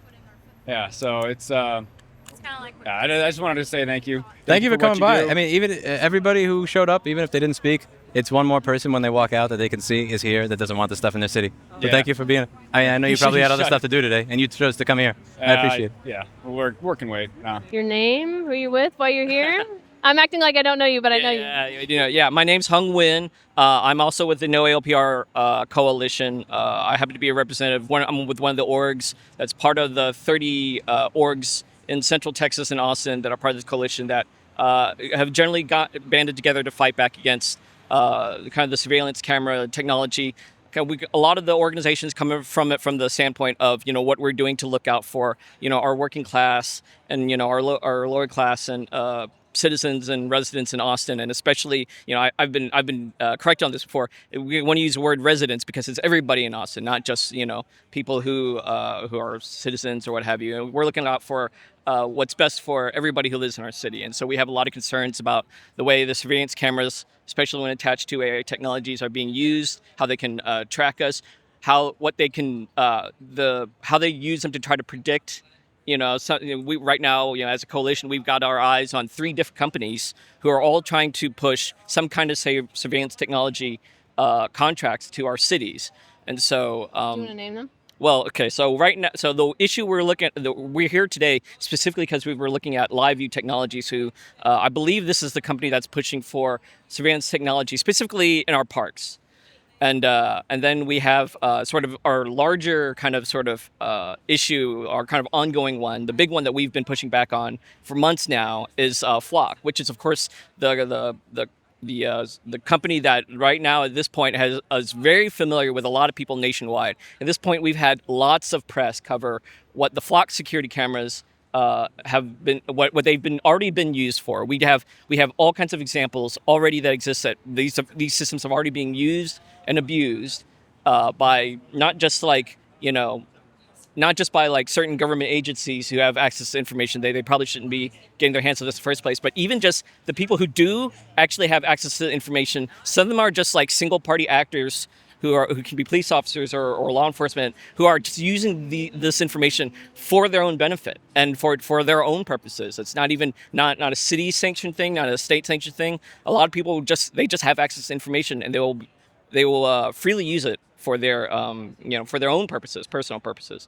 Another one that we've had our eye. Name some of those personal purposes. Okay, well, I mean, we do know. I don't have all the details off my head, but we do know that there was one incident of a cop stalking their ex-girlfriend using multiple of them. So there has been. I just know that there's been a lot of pushback. Drop Site News journalist there named Jessica Burbank had a great article about the Flock camera systems that went up Scarsdale, and it just went up and it was the system that the city council there just passed, just sort of very quietly. It came up for a vote, passed in 5 minutes. No one knew it was no one was paying attention, didn't realize it was on the agenda. And it was only when the cameras started going up did some of the citizens in Scarsdale start going, wait a minute, what are these cameras? Where do they come from? And they ended up starting to speak out and just how, and the reporting was just about, how they, how the city council had got involved in that and how the companies were pushing hard for it.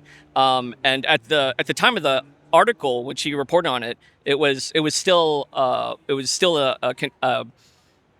had the contract and the citizens were still in the middle of their fight.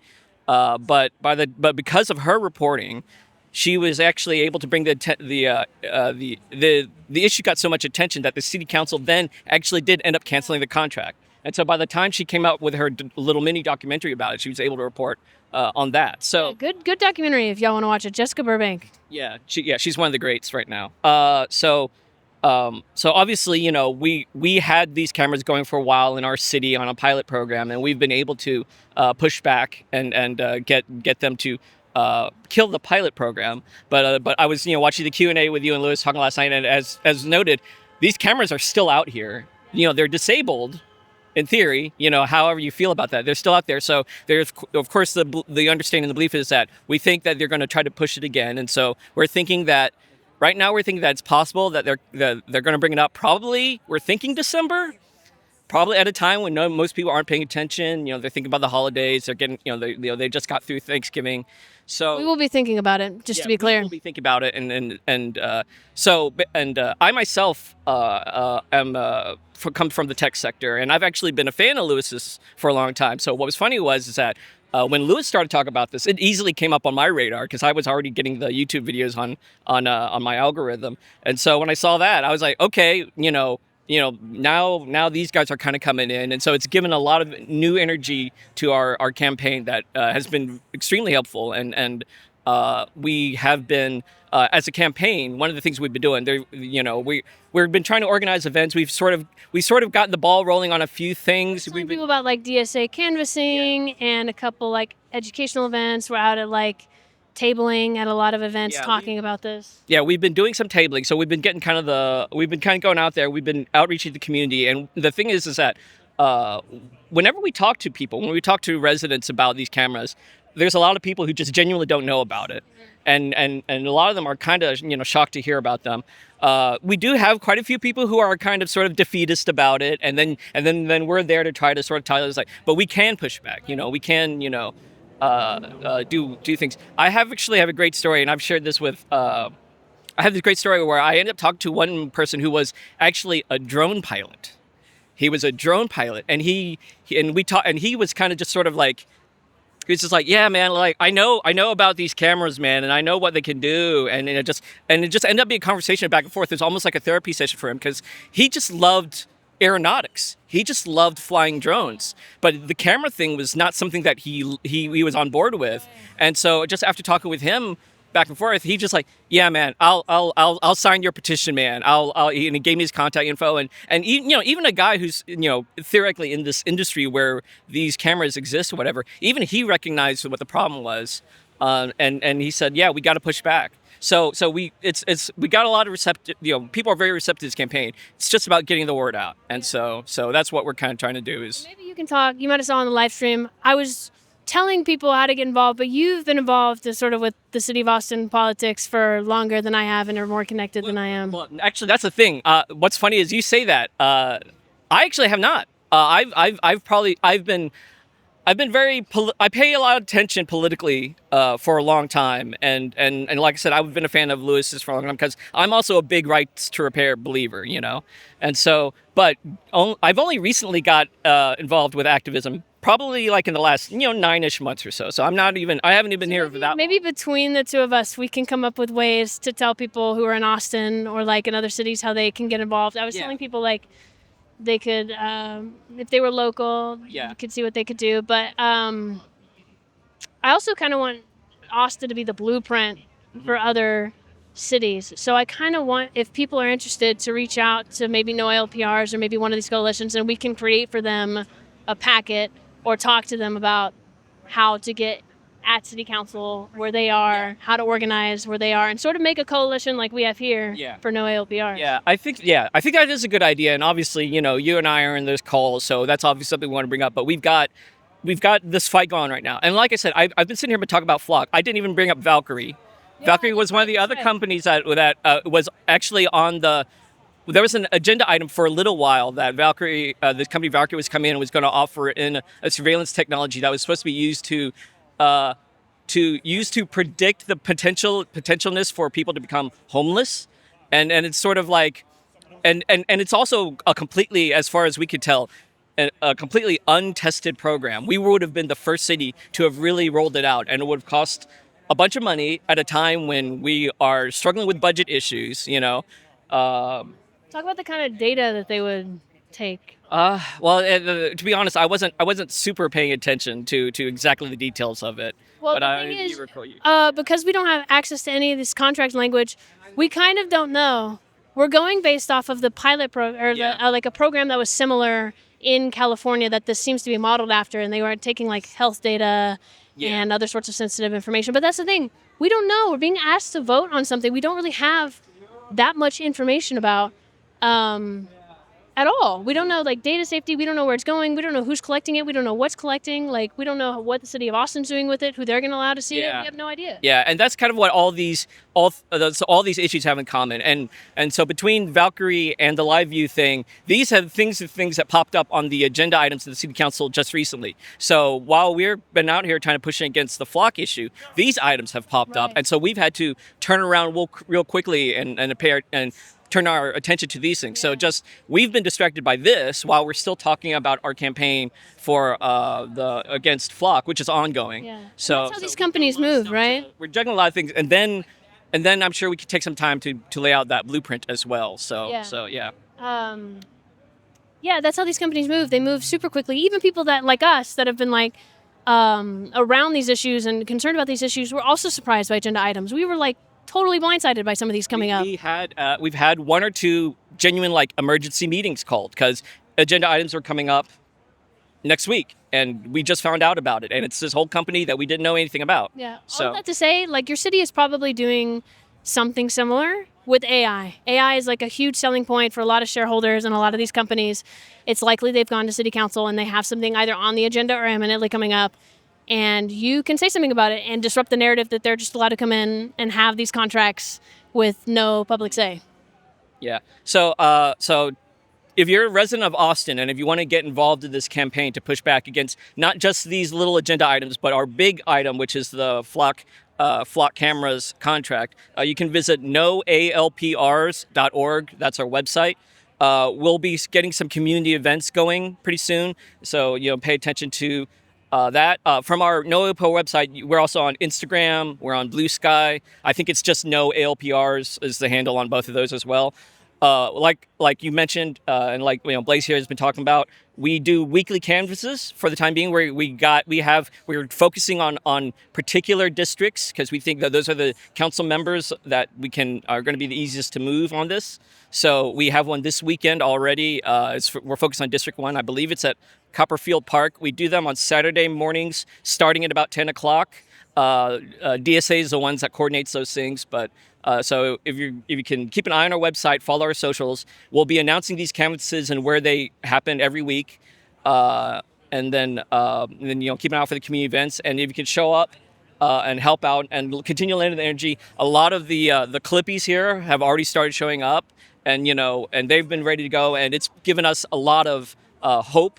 And we've been able to hit a lot more doors in the last few weekends just because a lot more people have shown up, and it's been great. And if we get more people to show up, we can tell more people in the city about it, and then we can make a real impact. And also if you go to the website, sign the petition, all that stuff. That's all on there too. I was going to also plug signing up for EFF Austin's newsletter. Also, the next meeting EFF Austin is having is with the head of the Technology Commission here, who is heavily involved in a lot of the recommendations that they give to City Council regarding tech.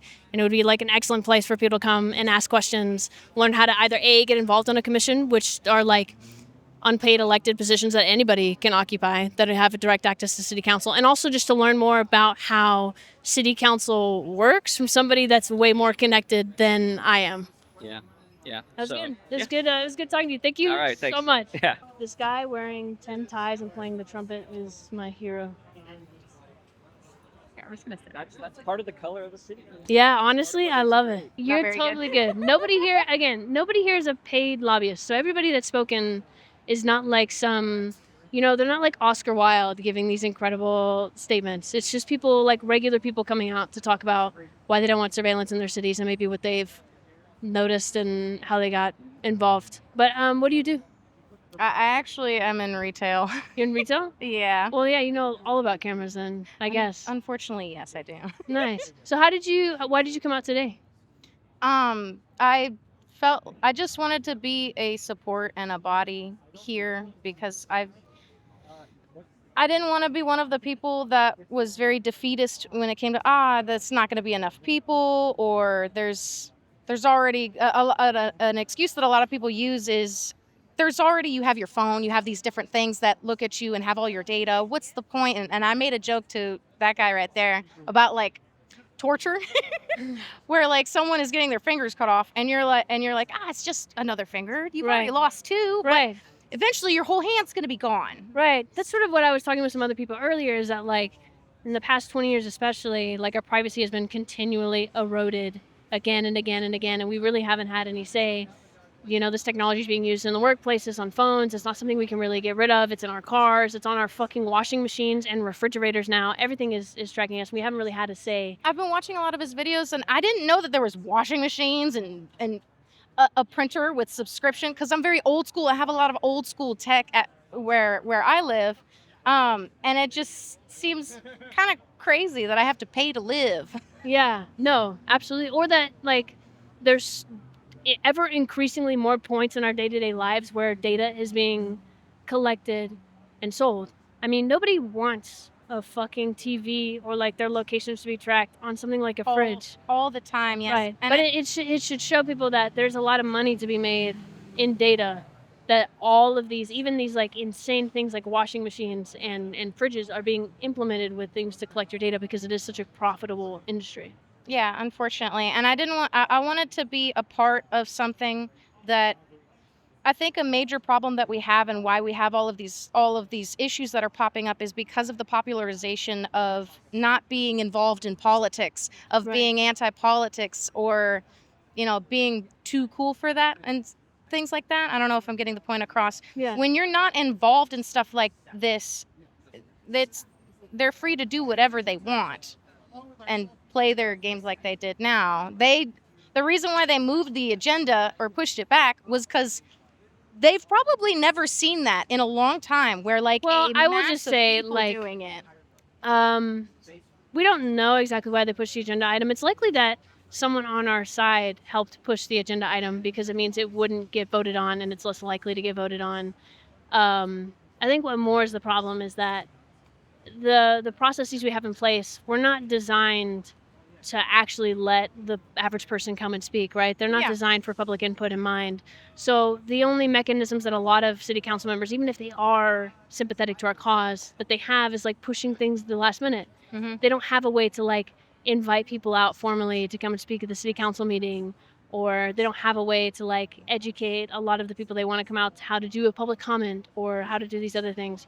Yeah, people aren't educated in that. And I actually, and I'm speaking this as a person who's a layman, I did not know that this was a thing that I could do, where I could participate and I didn't have to be in the echelons of that. Right.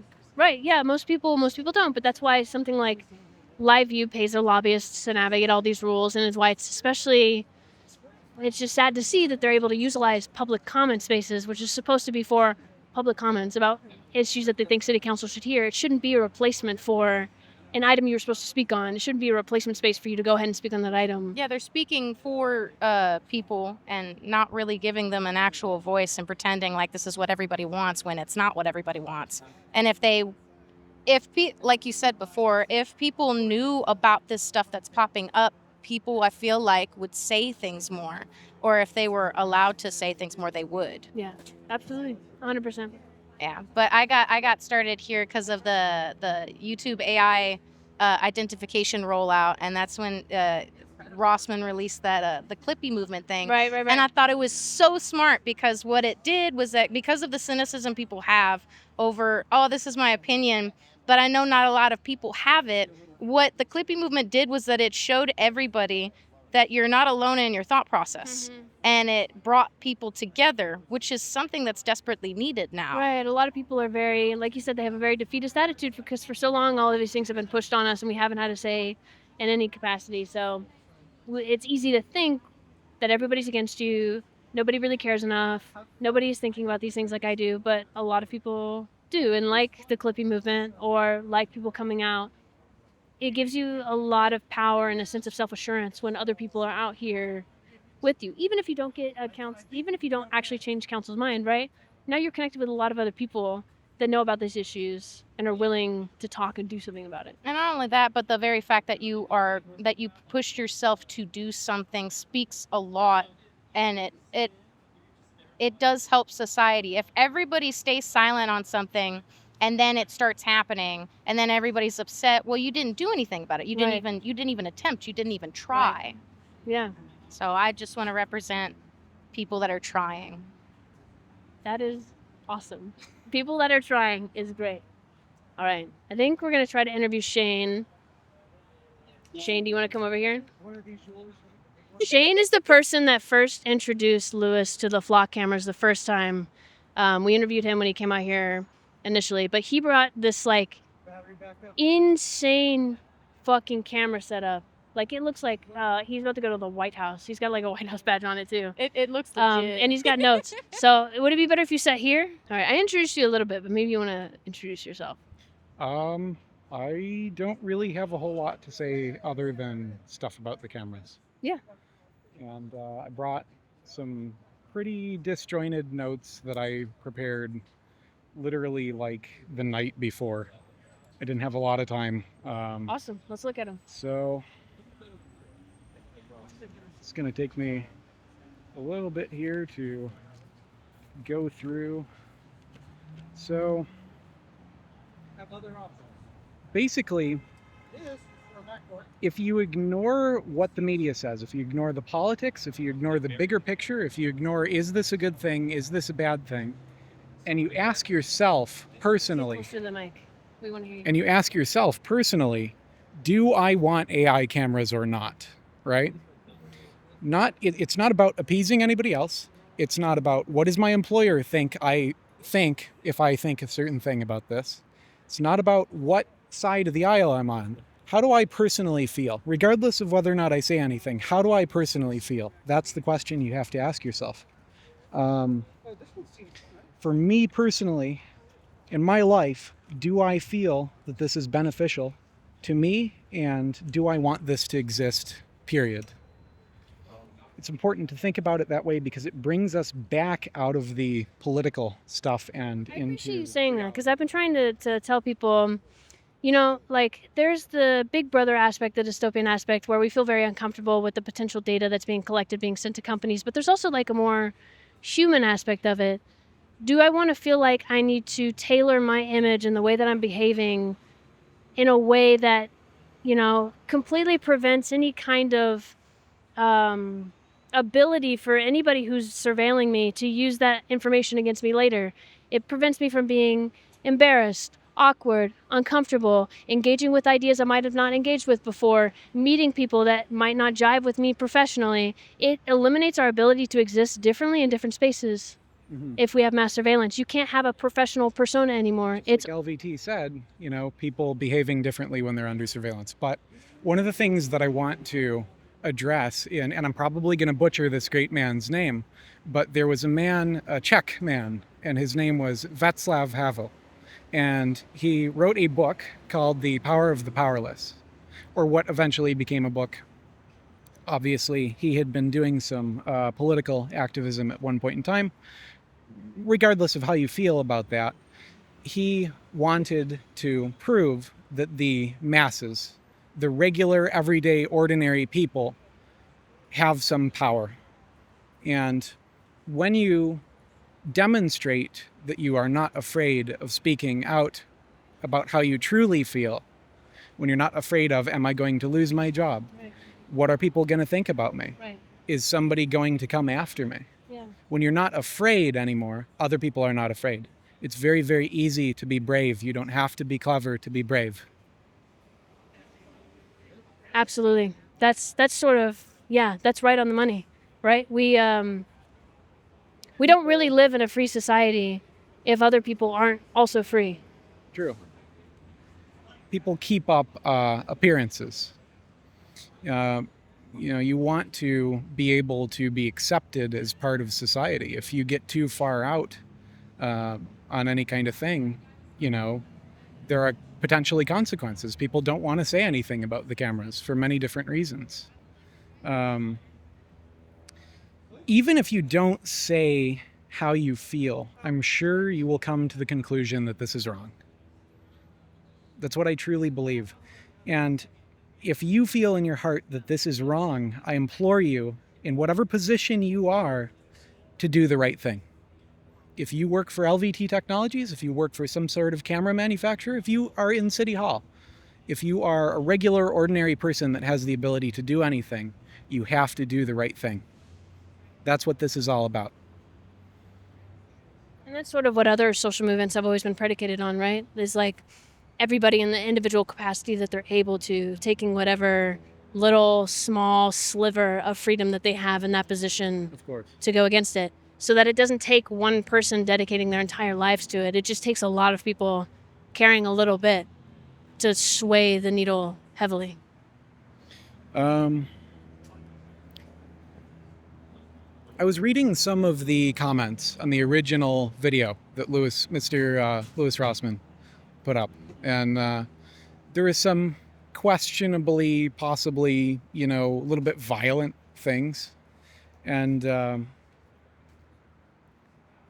I really don't have a whole lot to say other than you have to be peaceful, brave, and unrelentingly persistent. Media cycle is short. Grievances come and go. If you want to see change, don't let yourself get distracted.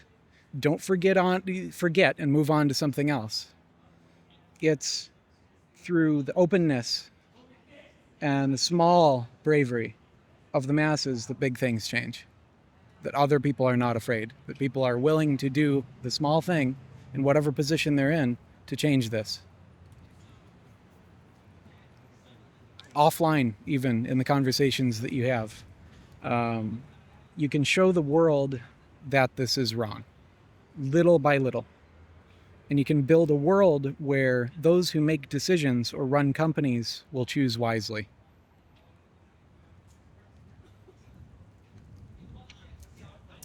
Shane, that was incredible. It's clear you've put in so much time and came with all these notes, and I think you've spoken for a lot of people here about what this means on a more human level, not just getting it pushed at like city hall level or getting legislation passed. There's something very sinister about being surveilled constantly. Foucault has talked about this. Havel's talked about this. Well, he hasn't talked about surveillance, but he's talked about sort of like power dynamics. There's a real... We stand to lose something really, really big about the human experience if we let mass surveillance be normalized. An extremely massive thing. A cornerstone of the human experience is to be able to change, is to be able to grow, is to be able to experience all different facets of life without being held accountable to this like former static, data-driven representation of you that other people have. You should be able to sort of form yourself in every moment and in different circumstances without fearing that will be used against you by actors that have more power than you and hold the reins when it comes. It's as old as time, I'm going to obviously probably butcher whatever the actual quote is, but, find me a man and, give me a man and I will find something to hang him over. And when you have enough data on everyone, it does not matter whether you're a good or bad person. Somebody is going to be able to find something, take it out of context, and abuse you with that.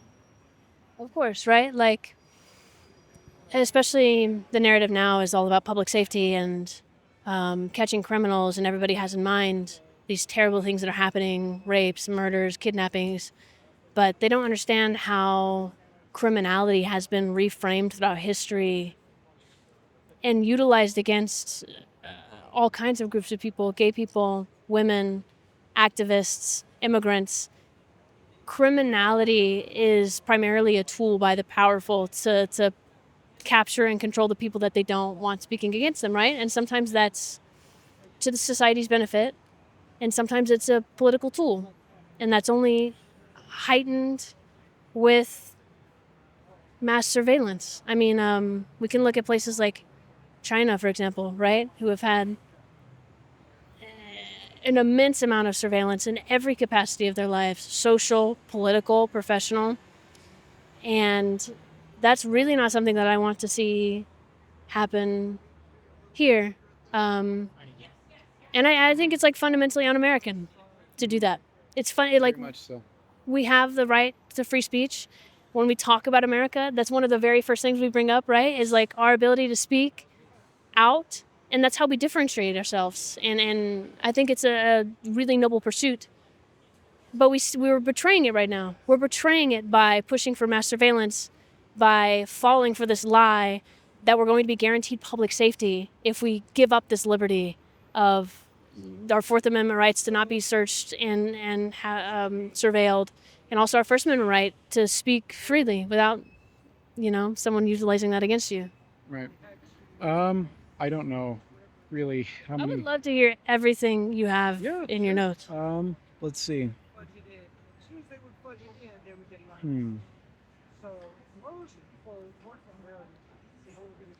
I think one of the things that I want to bring up is people who are afraid of government. Because government, it's very easy to be afraid of government. Government has a tremendous spending budget. The government has a tremendous amount of power and influence, tremendous amount of people working in different capacities for the government. But you don't have to be afraid. You get to decide at the end of the day whether or not you want to be afraid. Nobody is going to make you be afraid. You get to decide whether or not you want to be afraid. Everybody in the government is just like you and I. At the end of the day, when you get right down to it, people have to have a job. They need to eat. They need to feed their family. And most people generally want the same things out of life. It's extraordinarily difficult to encourage people to shed their morals and ethics. Even the most powerful people on the planet just want to have friends and an enjoyable life and real trust. I mean, just to speak to that a little bit, that's why a lot of these decisions get made at brunch, or that's why they get made over dinner parties, right? Or that's why most people in government are not actively persuaded by what is going to be the best argument, but they're persuaded by what their friends think and how the people they like are going to perceive them. I mean, I think this is disgustingly apparent with Elon, right? If he's liked, he tends to want to do it. But a lot of politicians are this way, and that's not to say that every person in politics is only swayed by their friends, right? They may actively want to listen for good arguments and to enact the best policy, but they're always going to be persuaded by the personal influences in their life to some degree. Correct. And we need to both understand and appeal to that. Absolutely. The people that you're dealing with that come here and lobby, they're humans, right? The people in city council are humans, and they have a life just like you, and they want the same things out of life. You can disagree with how they're getting it, or their approach, but everything is circumstantial. The most terrifying thing about the direction we are headed in is that these systems do not suffer from the imperfection that makes us human. And I think that ties in very nicely with what we were talking about, because everybody at the end of the day is a human, and people have their family and the people that they care about, and they want to be able to go home and just relax at the end of the day, make money, put food on the table. The cameras, the automated systems that trawl through giant amounts of data, those systems might be imperfect, but they're not imperfect in the way that makes us special and human. Sometimes the law says one thing and people do another thing because that's the right thing to do. Corruption is sometimes good. It all depends on the context. Yeah, there's this, I'm forgetting the word for it. Someone more familiar with political science can back me on this. But one of the interesting thing about American politics in general is sort of this ability for people at the state and the city level in the circuit level, to oppose the federal government, which is why we have things like weed still being illegal at the federal level, but weed being legalized at the state level, or circuit splits, or cities that have different laws from one another if you go 10 miles a certain way, right? On the one hand, that makes for a patchwork system that's extremely complicated to navigate, but on the other, it gives you sort of, it's a very unique American thing in that the way the common law works is that each person in their individual capacity is sort of able to make change. You don't like one state, you go to another state. There's a little bit of room for error, right? When you take a bunch of cameras and you put them all over the continental United States and they're all aggregated together, the data is aggregated together and all goes onto one server. And this private company can do whatever the hell they want with that data. And it's there forever.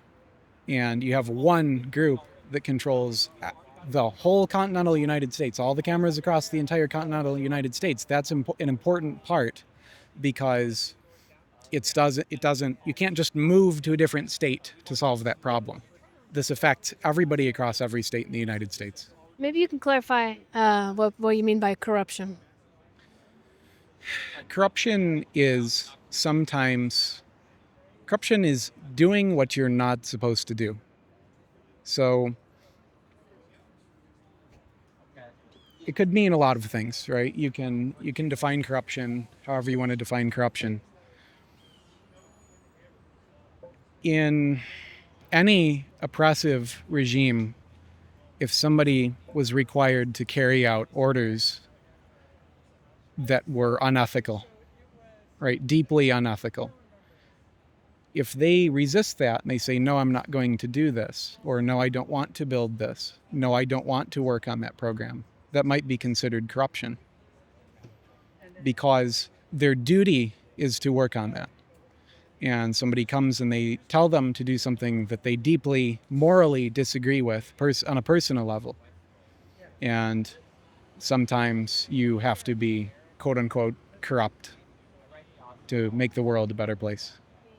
I mean, we've seen this, especially throughout American history, both good and bad, right? We had, like, on the bad side, the governor of Arkansas refusing to integrate schools. But we've also had cities become sanctuary cities for immigrants, or in the abortion movement, places that gave, like, affordable and safe health care to women, or like in the city of Austin, the city attorney refusing to prosecute certain crimes like low-level marijuana charges, for example. It's a fluidity in the system that I think is like the camera doesn't do that. Right. It also, there's a lot of questions around Report the crime. Yeah, and it sort of gets rid of that unique aspect of the American political system, because if they're all sharing the same camera data and they're all being accessed by each other, it really, like, prompts a system where laws are now completely uniform. It calls into question, like, how they're going to enforce certain laws over others if they all have access to the same data. There's a book, and I think there's a few books that address this topic, but I'm not going to name any specific one. Everybody does things that are criminal, sometimes unintentionally, sometimes intentionally, but for the longest time, it has not been possible to actually persecute everybody who does something against the law. When you have the ability to not only know definitively when somebody has done something that is against the law, but to save that and to bank all of that data so that later on you can pull it out and you can use it when somebody is doing something that you don't like. Hey, you did this thing over here. This was illegal. What the hell? You can selectively enforce. You can. It's a tool that has been used throughout history. This is not new. Right. Absolutely. Well, Shane, I probably need a break, but I super appreciate you talking. I think what you said is extremely important and gets very much at the heart of the issue. Thank you. Thank you. Hello. Interested in being in that signal group. Okay. There's a right here. Oh, the sign-up list. Yeah, we have a sign-up list. Okay. So are we just, Lewis? Are we just gonna live stream the park, or? What do you want to do? I want to break a little bit. I'm tired. I'm tired too. I think we should probably wrap. Huh? I think we should probably wrap. Thanks so much. It's been hot. and we got everybody's information. We interviewed a lot of people. It was, yeah. I think got it's a good. tripod from somebody. Yeah, from someone. I mean, you should message that number. That's hilarious. I guarantee they were watching the stream